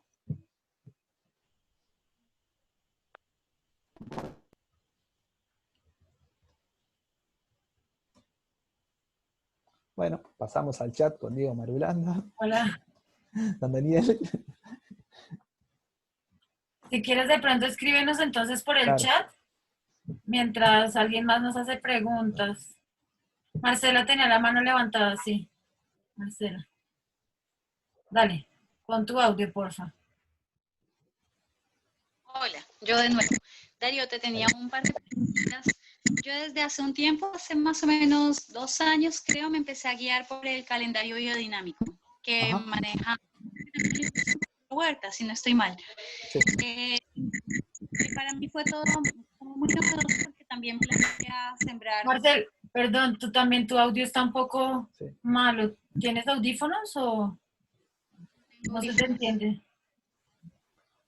Bueno, da a otra persona y... No, es porque está cortado, entonces estabas hablando del biodinámico. ¿Qué piensas del biodinámico? Porque me ha dado muchos, muy buenos resultados en muchos momentos y en otros, no sé si tiene que ver con eso en la siembra. ¿Qué ves del biodinámico o simplemente regido por la luna? Y bueno, ahorita te pregunto otra cosa. Bueno, lo de lo biodinámico es medio como un mundo, porque justamente lo que se perciben es respuestas erráticas, ¿no? Esto es lo que vos decías, a veces anda, a veces no. Y también está bastante el mito de que el mito, la incerteza de que fundamentalmente depende de la fase de la luna. Cuando en realidad los principales estudios que hay hecho es que tiene que ver más con la posición de la luna a lo largo de las distintas constelaciones, la respuesta a qué favorece, si favorece la raíz, el fruto o la hoja. Lo que sí yo trataría de tenerlo presente como una variable más, no como una cuestión definitiva. Digamos. ¿Esto qué te quieren decir? Si siembro respetando la luna o en sincronía con la luna, según la indicación del calendario biodinámico, que yo recomiendo el de la Asociación Argentina, porque sé que lo hacen en base a las estimaciones de María Tung, esta mujer que se tomó el trabajo de ver la luna, en qué constelación, qué tipo de cultivo favorece, digamos, ¿no? En la Asociación Argentina Biodinámica, me falta una sigla más, no me acuerdo. Entonces, pensar a la luna como un factor más, no como algo definitivo, digamos, porque si yo siembro en sincronía, pero descuido el riego, o los vientos, o ese es un año seco, y no me esfuerzo en regar un poco de más, digamos, o no tengo el suelo con suficiente materia orgánica, y se va agotando la influencia de la luna, el peso de la influencia de la luna. ¿Me explico o no? Como que hay que pensar que es un potencial, ¿no? El crecimiento que yo puedo obtener. Cuanto más variables pongo en el óptimo, más crecen las plantas, pero nunca es una sola variable, siempre están en relación, ¿no? No sé si respondí, Marce, o si me fui por la tangente. Sí, porque en un momento, digamos, el calendario biodinámico que se rige por los planetas, teniendo en cuenta la luna, en un momento yo decía, no, ¿qué hago? No me están dando muy bien, entonces me la luna o no, como que decía, siempre me regí por la luna hasta hace muy poco tiempo, desde estos años para acá. Entonces, bien, para tenerlo en cuenta y voy teniendo en cuenta otros factores que no sea solo eso. Y una cosita aprovechando de una vez, yo tenía entendido que en el momento de semillar, de dejar semillar las plantas para recolectar, capaz que sea mito de lo que veía cuando planteaba lo de las semillas, era mejor las primeras camadas de los frutos y obvio, los más grandes, los más lindos, vigorosos, pero como las primeras camadas. Y es más, por ejemplo, en el maíz, en Colombia los pueblos originarios y la población campesina o rural generalmente agarran los primeros maíces de abajo hacia arriba, los que están abajo, los dos primeros no, sino los que les siguen, pero de las primeras, y así en todas las plantas. No sé si es más mito o qué piensas de eso, era lo que yo venía haciendo y ahora veo que capaz que no era así. Claro. No, creo que es acertado, porque uno cuando elige qué plantas va a sacar va a guardarse para obtener semillas, elige varias cosas. Por ejemplo, que la planta sea sana, que el fruto sea rico o lo suficientemente grande, por ejemplo, y que la planta produzca en tiempo, es decir, el tiempo que a mí me conviene que produzca, digamos, ¿no? Entonces, ¿por qué? Porque si la planta produce rápido, esa planta permanece durante menos tiempo en la huerta sembrada, plantada o establecida en la huerta. Y eso quiere decir menos posibilidad de que se enferme, menos posibilidad de que sufra ataque de plagas insectibles. Entonces, la velocidad, por decirlo, de la producción, en este caso, también puede ser una variable. Depende de lo que vos quieras, digamos, ¿no? Lo que sí, semillas lo más fieles posible a las plantas de las que yo estoy sacando, a la planta madre, recién se va a dar en la 5ª generación, ¿sí? O sea, yo tengo que sembrar, le saco semilla a la planta que me gustó, siembro en la otra temporada, le vuelvo a sacar semillas, siembro en la otra, vamos 3 ahí recién. Ya en la 5ª generación se considera, esta planta ya tiene las condiciones de la planta madre que yo le saqué semillas. Algo que me olvidé mencionar cuando hablamos de producción de semillas es, ojo con los cruzamientos entre especies. Porque si yo me quiero dejar semilla, por ejemplo, de zapallito, y le planto melones al lado, probablemente se crucen. Hay especies que requieren, si voy a guardar semillas, las tengo que cultivar por separado porque se cruzan entre distintas especies y la semilla da un híbrido que es cualquier cosa, ¿sí? No va a servir. Así que, pero igual está indicado en el material PDF que les puse en el link. Pero ahora me acordé. No sé, Marce, si salgo las dudas. Perfecto, muchas gracias. Bueno, no sé si alguien más, sí, Laura y Mauro. Dale, Mauro, si quieres, desactiva tu micrófono. ¿Qué tal, Darío? Bueno, excelente y te felicito por la charla. Bueno, a ver, muchas preguntas, traté de sintetizar algunas. Inicialmente por ahí se habló de insecticida, porque nosotros hace muy poquito, era un año que nos mudamos a una casa con un poco más de espacio y empezamos a hacer esto y aprender de oído a oídos. Así que bueno, el insecticida que estuvimos usando fue el ajo. Ajá. No sabemos para qué, pero nos dijeron y bueno, lo empezamos a incorporar y a veces parece que funciona, ahora no sé si es real. La otra es el bicho bolita. Me paso a veces muchas horas buscando el bicho bolita que me come las plantas. Y la otra por ahí es en la compostera que le metemos azúcar. No sé si lo recomendarías o no, digo, para favorecer y mejorar esto de compostar. Y por último, digo, hay muchas aplicaciones. He intentado bajar algunas con esto de la luna que decía Marcela, y bueno, se ven como que están buenísimas, pero no sé si tenés alguna en específica para poder recomendarla. Bien. El ajo como insecticida, de verdad que está demostrado. sobre todo como repelente. Y en este caso quiero decir que va a alejar los bichos, los insectos plaga de tu huerta durante algún tiempo. Depende de las condiciones ambientales, va a hacer que esos insectos vuelvan rápidamente o más bien ya se vayan casi definitivamente, porque siempre están presentes. Entonces, no los va a matar, pero sí los va a repeler. Digamos. Por eso los insumos que hacemos, los biopreparados, no son tan efectivos desde el punto de vista de matar a la plaga en el lugar, ¿sí? Sino que se trata de hacer una convivencia lo más amistosa posible para con nuestros intereses, que en este caso es poder comer lo que cultivamos. ¿No? Pero sí, el ajo y el ají, la pimienta, tienen principios activos que repelen a algunos insectos. Ahí subí el link, que también es un poco salvando la duda de Daniel Marulanda. En ese link están los biopreparados de distintas especies de plantas, cómo se hacen y para qué plagas hay respuesta observada cierta. No está así recopilado de distintos lugares, sino son materiales ciertos, digamos, que están validados experiencialmente, eso quiero decir. Eso desde el punto de vista del ajo. Desde el punto de vista del bicho bolita, habría que ver, vos sabés que es muy improbable que el bicho bolita ataque a los cultivos. Es como muy anecdótico, sucede son raros, años raros en que los bichos bolitas se coman, digamos, los cultivos.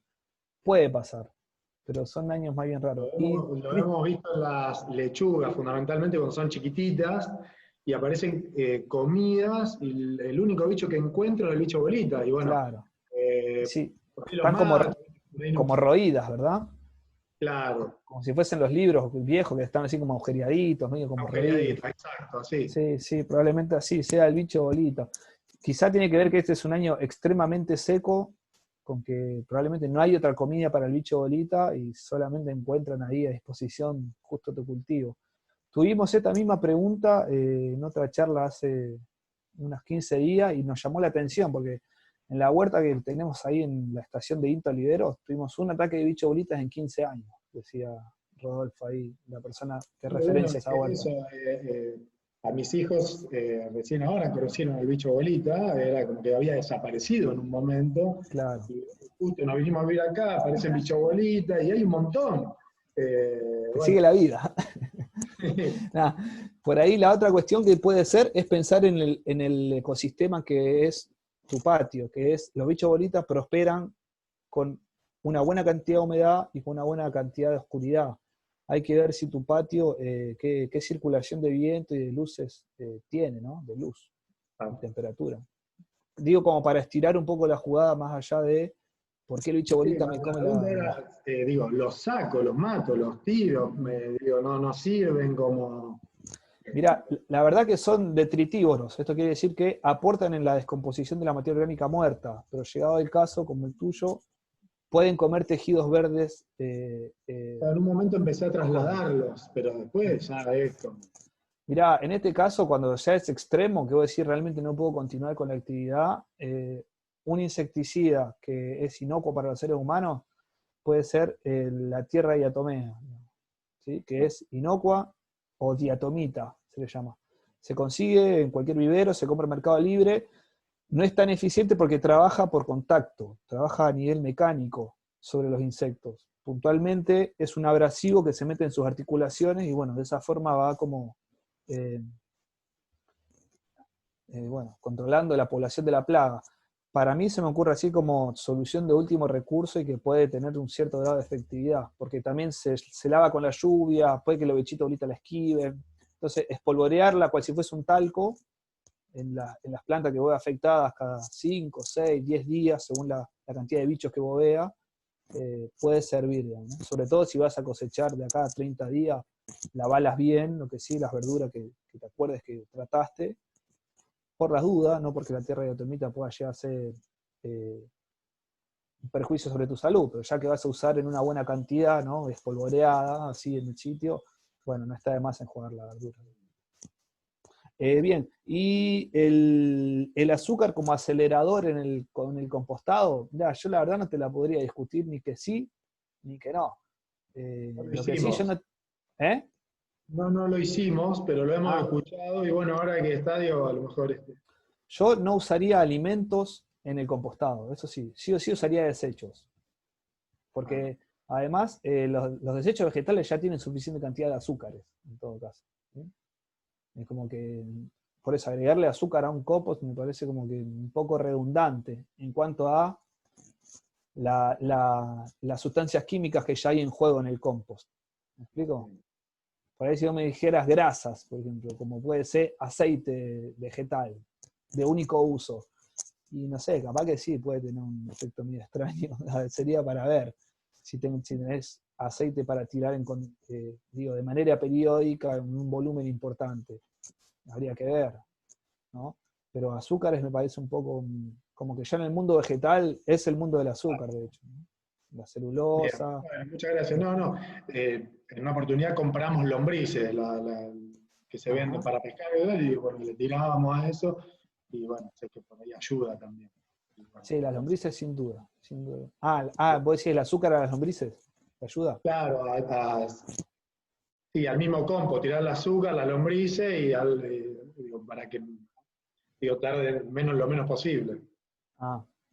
Y mira, para mí, en ese sentido, lo que más que hay que garantizar al compost es la temperatura y la humedad, para que marche Bien. parejo y rápido. ¿Sí? Si tenés un compost que está en el pleno rayo del sol, y bueno, va a levantar mucha temperatura y con la oscilación térmica, capaz que, viste, por momento avanza y por momento ralentiza, viste. Por momento va en quinta y por momento en segunda.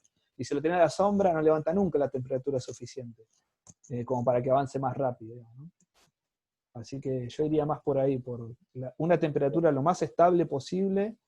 Por ejemplo, a esa altura del año no se composta nunca, la verdad. ¿Viste? Con estas heladas que estuvo haciendo, estos fríos, Sí. tarda un montón en degradarse. Y si lo cubrís con media sombra y lo tapás del viento, no sé, qué sé yo, cosas de ¿no?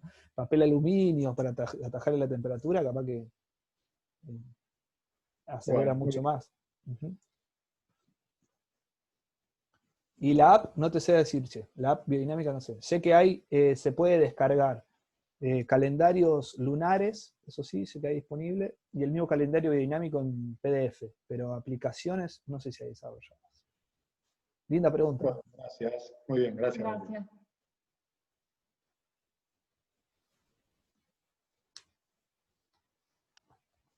Bueno, si alguien no tiene alguna pregunta, yo tengo todavía dos.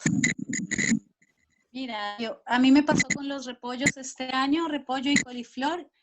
Los sembré desde plantín, fue más o menos en abril, lo hice tarde. A principios de abril, más o menos. No me dio flor, tengo unos repollazos gigantes, pero no me dio flor. Entonces, bueno, no sé qué pudo pasar ahí, las hojas están re sanas, comemos hojas, no pasa nada, pero pues no me hizo la flor. Capaz Sí. que saber qué pasó con eso sería una. Y sobre, bueno, las plantas silvestres, que bueno, que está el diente de león, la cerraja, la lengua de vaca, ortiga, todo eso. También tenía la pregunta, ¿no se pueden tampoco congelar o se queman mucho? No sería tampoco una forma, aparte de la heladera. El repollo. El repollo cuando viene muy grande, el repollo son sucesiones de capas de hoja. ¿Sí?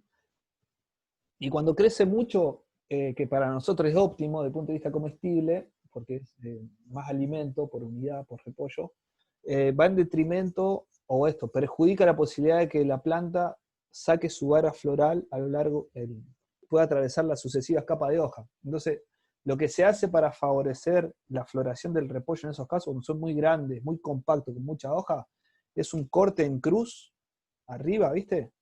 Un corte en cruz, de una profundidad, no hasta el final, porque si dañás el ápice, también matás la futura vara floral, pero sí ayudarle al repollo a que él pueda ir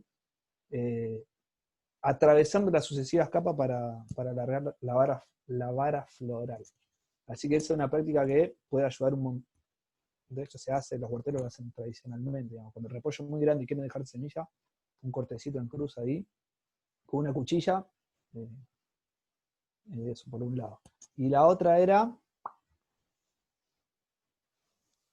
de las plantas silvestres comestibles. Ah, la conservación de la planta silvestre comestible, sí. El congelado. Y las verduras de hoja congelada, viste, me parece que se hacen como que después quedan como húmedas. Lo que sucede es que se congelan los jugos adentro y rompe la estructura y salen los jugos para afuera. Capaz que te puede servir para comerlas congeladas, o sea, pero por única vez lo vas a poder hacer. Porque Para usar los jugos de clorofila de la mañana, que tomamos acá, por ejemplo, el de manzana con clorofila. En ese caso, sí, sin duda alguna, sí. Si vas a aprovechar los jugos, no importa que la verdura se haya autodestruido, digamos, porque ¿viste? Se congelan los jugos celulares, rompen la célula y sale afuera, digamos, y eso es lo que uno nota de la verdura como mojada, pero no está mojada, pero el color está distinto, no es el mismo verde, un verde como mate, un verde, te das cuenta que es verde fluido, y bueno, lo que pasó es eso. Para comerla, y sí, comerla rápido ahí, no la baje y la deje en la heladera 5 o 6 días, porque no está en las condiciones óptimas para ser ingerida. Y para otros usos, como puede ser un licuado, una mini pimer, algo así, da exactamente lo mismo, porque congelado no hay alteración prácticamente de la materia. Sí, también puede ser.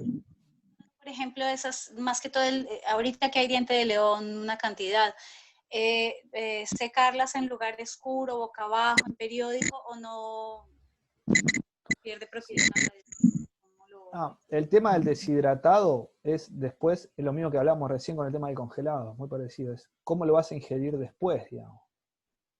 Porque, no sé, si bien la salvedad de consumir deshidratado es que siempre tenés que consumir menos aún que en verdura fresca, ¿sí? No podés consumir la misma cantidad de deshidratados que de verdura fresca, porque el deshidratado está más concentrado, los nutrientes, tiene mucha menos agua. Es otra historia para nuestra digestión consumir deshidratados que consumir en fresco. Entonces, siempre consumir deshidratados menos cantidad que los frescos. Desde el punto de vista nutricional, es muy discutible, es muy finito. Si tiene más o menos proteína los deshidratados, no sé, depende de la especie. Tiene más o menos, definitivamente tiene mucha menos agua. Pero después, ¿cómo lo vas a consumir? No sé, yo supongo que yo haría un raviol, por ejemplo. Haría así como un procesado con el deshidratado. Porque no me imagino una ensalada con algo deshidratado, ¿no? Es pensar ahí qué vuelta le vas a encontrar. Capaz que usarlo en un encurtido, en un escabeche, en una conserva. Es que sí, pero bueno, listo, pensar cómo consumirla, está bien. Claro, va por ahí ya. El deshidratado al sol, en nuestras latitudes, en la época seca, al sol, y expuesta al sol y al viento fresco, es suficiente para deshidratar. Y los deshidratados hechos en temporada fría en general, o en media estación, son mejor que los deshidratados de temporada pleno caliente. ¿No? Al aire libre, siempre hablando al aire libre. O sea, si te manejas con deshidratador, ya es indistinto un poco. Gracias. Por favor. Bueno, estoy viendo acá, creo que nadie tiene más preguntas. ¿Alguien tiene más preguntas? Yo quisiera, ¿puede ser? Claro que sí.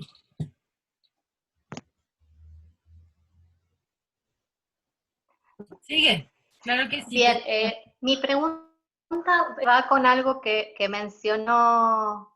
Ay, perdón, pero cuando activo el micrófono no he hecho. Creo que me escuchan. Sí. Bien. Mi pregunta va con algo que mencionaste, Darío, cuando hablabas de cómo conservar, bueno, del lavado, ¿no? de las verduras. Vos hablabas en ese momento del diente de león, pero bueno, el lavado para conservarlo de mejor modo y más tiempo en la heladera. Y hablaste también de las gotitas de lavanda para sanitizar, que ahí viene mi duda, porque bueno, esto del lavado de las verduras lo hice siempre, comprar en la verdulería, no tengo todavía huerta, lavar y conservar, pero lo de la lavandina lo empecé a hacer con la cuarentena a partir de las recomendaciones oficiales, ¿no? Que decidí manejarme por la información oficial para no enloquecer, pero que se me abren dudas, que también he leído posiciones que, bueno, hablan de que esto no sería favorable para la salud, que la lavandina, por más que sea poquita y sea la que es apta para sanitizar, puede afectar el hígado, bueno, ¿qué hay respecto a todo esto? Claro. El tema de lavar las verduras en agua clorinada, digamos, es una práctica, en general se hace sobre agua, digo, en las huertas de las que se provee generalmente en las ciudades, como las que vivimos, digamos, los cinturones hortícolas, los huerteros lavan en un estanque, en agua estancada, que es el peor de los escenarios, porque ahí se va juntando tierra, resto de cosas, de verdura. Entonces lo lavan así, lo sumergen un poco ahí, y ahí el cajón, digamos. Ese es el peor de los escenarios. En ese caso se recomienda mínimo agua que circule cada tanto.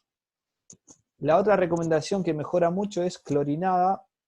¿Por qué? Porque tiene que ver un poco con el tratamiento de las bacterias y los patógenos, con los patógenos y con algunos parásitos, ¿sí? Que nos pueden llegar a nosotros a través de la verdura. ¿Por qué yo recomendaba agua clorinada en diente de león? Porque son plantas que crecen por donde por lo menos transitan nuestras mascotas o incluso nosotros mismos, ¿sí? Entonces, si nosotros vamos a cosechar plantas silvestres que vamos a consumir, hay que como que darle una cuota más de seguridad al manejo para garantizar la inocuidad. A eso venía el uso de agua clorinada en la verdura. Y como práctica para ahorrar agua, porque la otra es que vos agarres, y que también es un poco tedioso, hacerlo sobre todo con verdura de hoja, es lavar hoja por hoja en agua fluyendo de la canilla, digamos.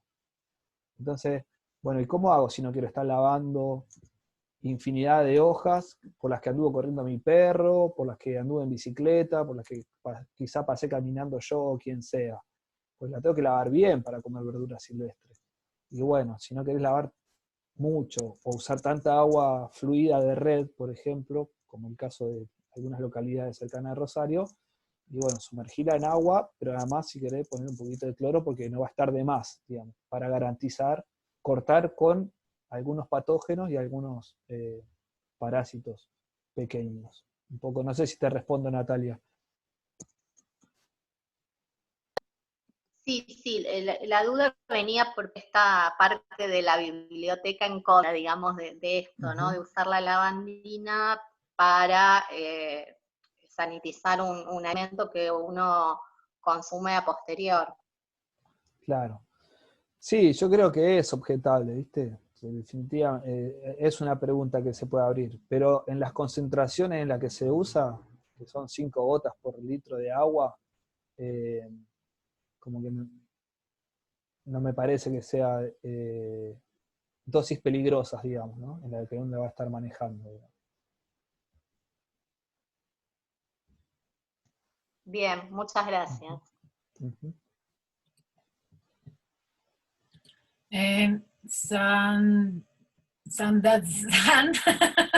tiene la palabra, sí. San. Bienvenida. Sí, mi nombre es Sandra, sí, hoy estuve sin imagen, pero bueno, ahora los veo a todos y un gustazo, Darío, increíble toda tu exposición, realmente nutritiva. Bueno, yo tengo una duda, porque hace aproximadamente 4 o 5 años, bueno, yo vengo haciendo la basura orgánica, la entierro, bueno, y me surgieron 3 plantas de palta, ¿verdad?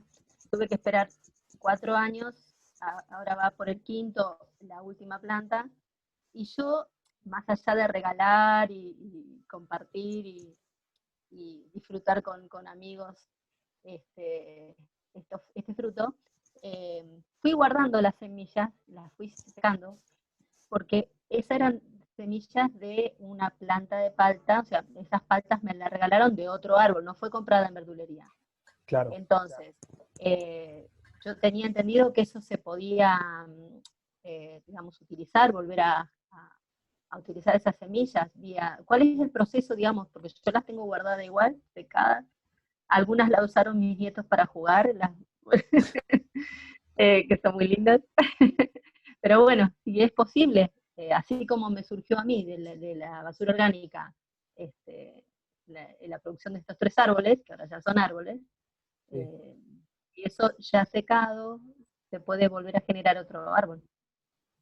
Sí, seguramente tenga un periodo de tiempo de almacenamiento. Para palta no tengo presente cuál es el periodo máximo de almacenamiento del carozo, por decirlo de alguna forma. Sí, carozo. Lo que sí, no se te tiene que partir en lo posible, viste que a veces se parte. Y cuando lo vayas a poner a germinar, trata de garantizarle el agua templada, no fría. ¿Sí? Porque al estar en conservación un periodo de tiempo importante, o más extenso que el que se suponiera, si la planta fuese a crecer por sí sola, no manejarla con agua fría, porque si no la planta no activa más. El carozo, digo, no activa más. Manejarlo con agua templada. Tibia no, porque puede favorecer hongos, pero con agüita templada. Eso le va a ayudar a arrancar, digamos. Las que no arranquen definitivamente es porque murieron durante su periodo de almacenamiento. Ahí va. Porque te digo esto porque vos capaz que lo ponés sobre agua fría, tal como sale de la canilla o no sé, de tu fuente de agua, y no arranca el carozo. Y no arranca, y vos decís, bueno, listo, murió. Y capaz que no arrancaba por una cuestión de temperatura, no por una cuestión de que ya esté muerta el carozo. Así como medida para ayudarte a arrancar. Y bueno, habría que consultar en internet, en algún sitio medianamente copado, piola, digamos, cuál es el periodo de vida de almacenamiento del carozo de palta. Hay tanta información en internet que por ahí no sabes qué es lo fehaciente realmente. Pero bueno, si no me lo dejo de tarea. Pero mira, no te quiero mentir, pero yo me acuerdo que leí un poco porque también está esta cuestión de que la palta, si hay árboles hembra o árboles macho, árboles hermafrodita, como el asunto, que algunos dan fruto y otros no. Y no, el árbol de palta es hermafrodita. Necesariamente va a dar flores y frutos. Algunos tardan más, otros tardan menos. Algunos tardan 7 años, otros tardan 10, otros tardan 15. Depende un poco del carozo que te tocó en suerte y del lugar donde crece. Pero biológicamente, todo carozo de palta tiene información genética en su interior para dar lugar a un árbol de palta capaz de producir palta. Es decir, hermafrodita, digamos. No necesita ser polinizado ni tener otro árbol de palta cerca para que lo fertilice. No. Un árbol de palta te va a dar palta en las condiciones ecológicas que requiere, digamos. No necesita de otra cuestión. Capaz le puede llevar más años. ¿Cómo? El único problema que tiene es que abajo del árbol de paltas no crece nada. O sea, las mismas hojas que caen, no crece ni pasto. Claro. Eso también me sorprendió, porque se me secó una aromática que tenía debajo, y burrito, y bueno, todas esas se me secaron. Sí, pasa, sí. Las hojas son muy fuertes. Se garantiza su lugar, digamos, el árbol de palta. Sí. Sí. Bueno, muchas gracias. Hay semillas de palta para regalar. Bueno, me parece, en definitiva, me parece que era, para no dejarte sin ninguna respuesta, me parece que era 3 años el periodo de vida de almacenamiento de la palta, pero del carozo. Pero bueno, va a confirmación. Gracias.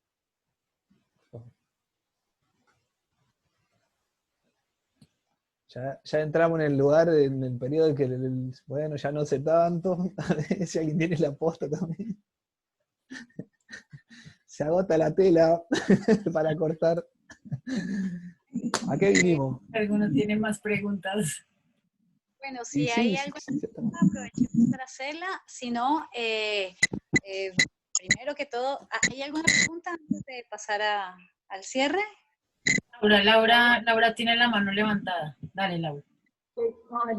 Le quería contar ahí, no sé cómo, la señora Sansan, no sé cómo es el nombre, que, bueno, yo planté una palta el año pasado, una amiga me la trajo la semilla de palta, ella le puso unos palitos, entonces la apoyó adentro del vaso, el vaso con agua, y bueno, me la trajo así, y ya tiene medio metro, o sea que va viento en popa la palta.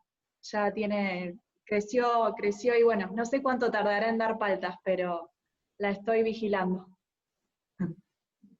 Y eso va en suerte, che, va mucho en suerte eso. Sí.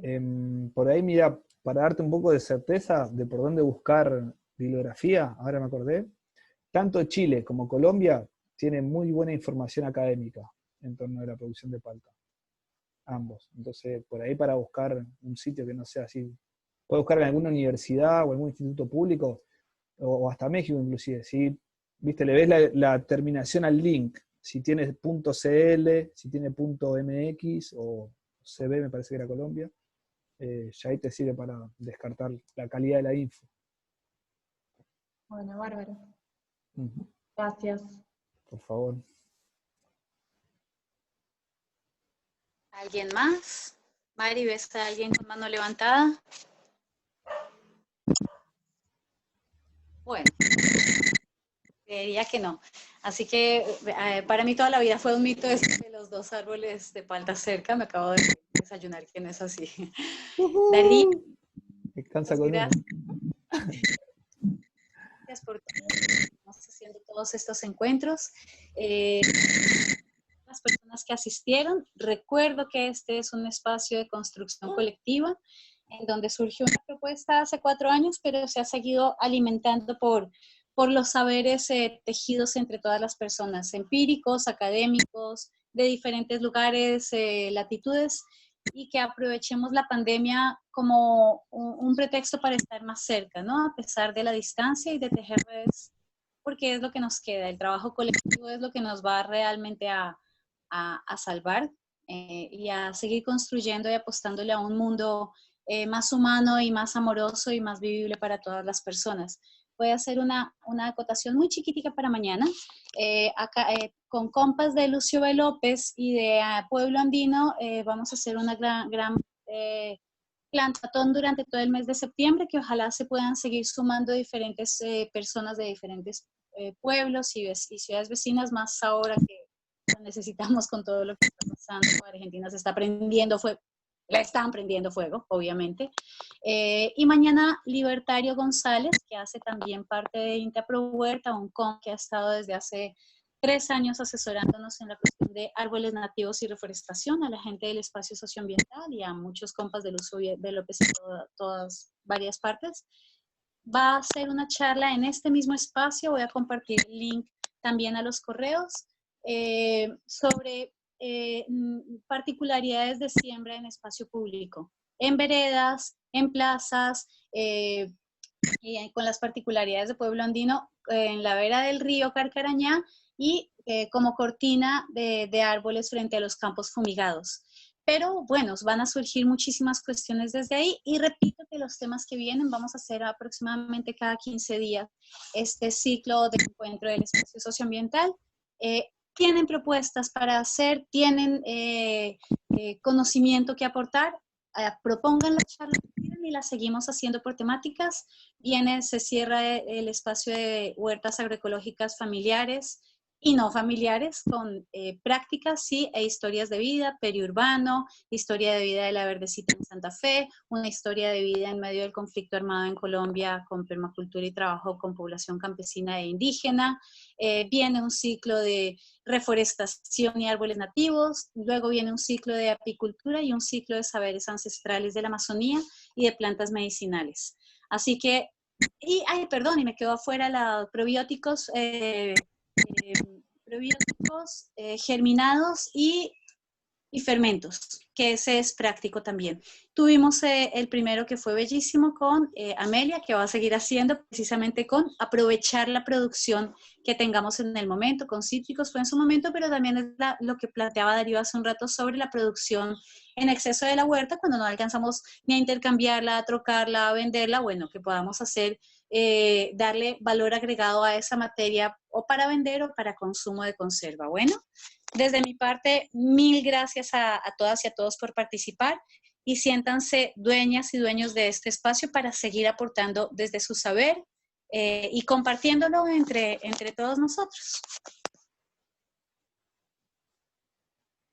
Así que si alguien tiene algo más, bienvenidas y bienvenidos. Se les va a mandar este video por el link y si ¿Hay algo más? Pues Darío, te dejo el cierre con mucho gusto, gratitud y amor.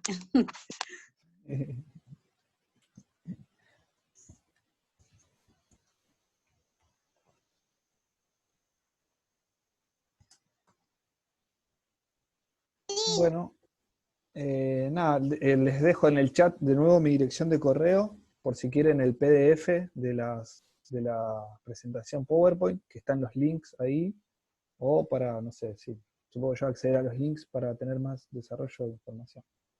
Bueno, gracias de nuevo al Espacio Socioambiental por este esfuerzo, a María José, ¿verdad?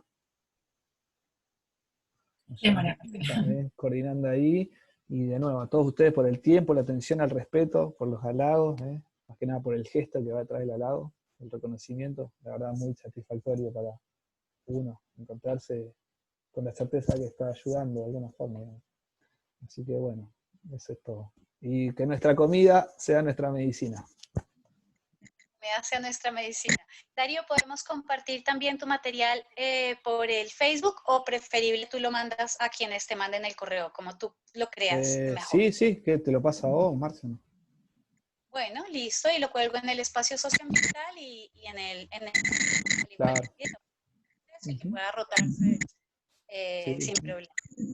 Bueno, muchas gracias a todas y a todos, y les digo muchas gracias. Nos encontramos en la huerta, en el abrazo, en la tierra. Gracias, chao a todos. Y muchas gracias por todo el apoyo técnico desde Colombia, que venía siendo todo un problema. Y salvataje. Gracias. Muchas gracias. Abrazo enorme. Chao. Gracias, chao a todos, gracias.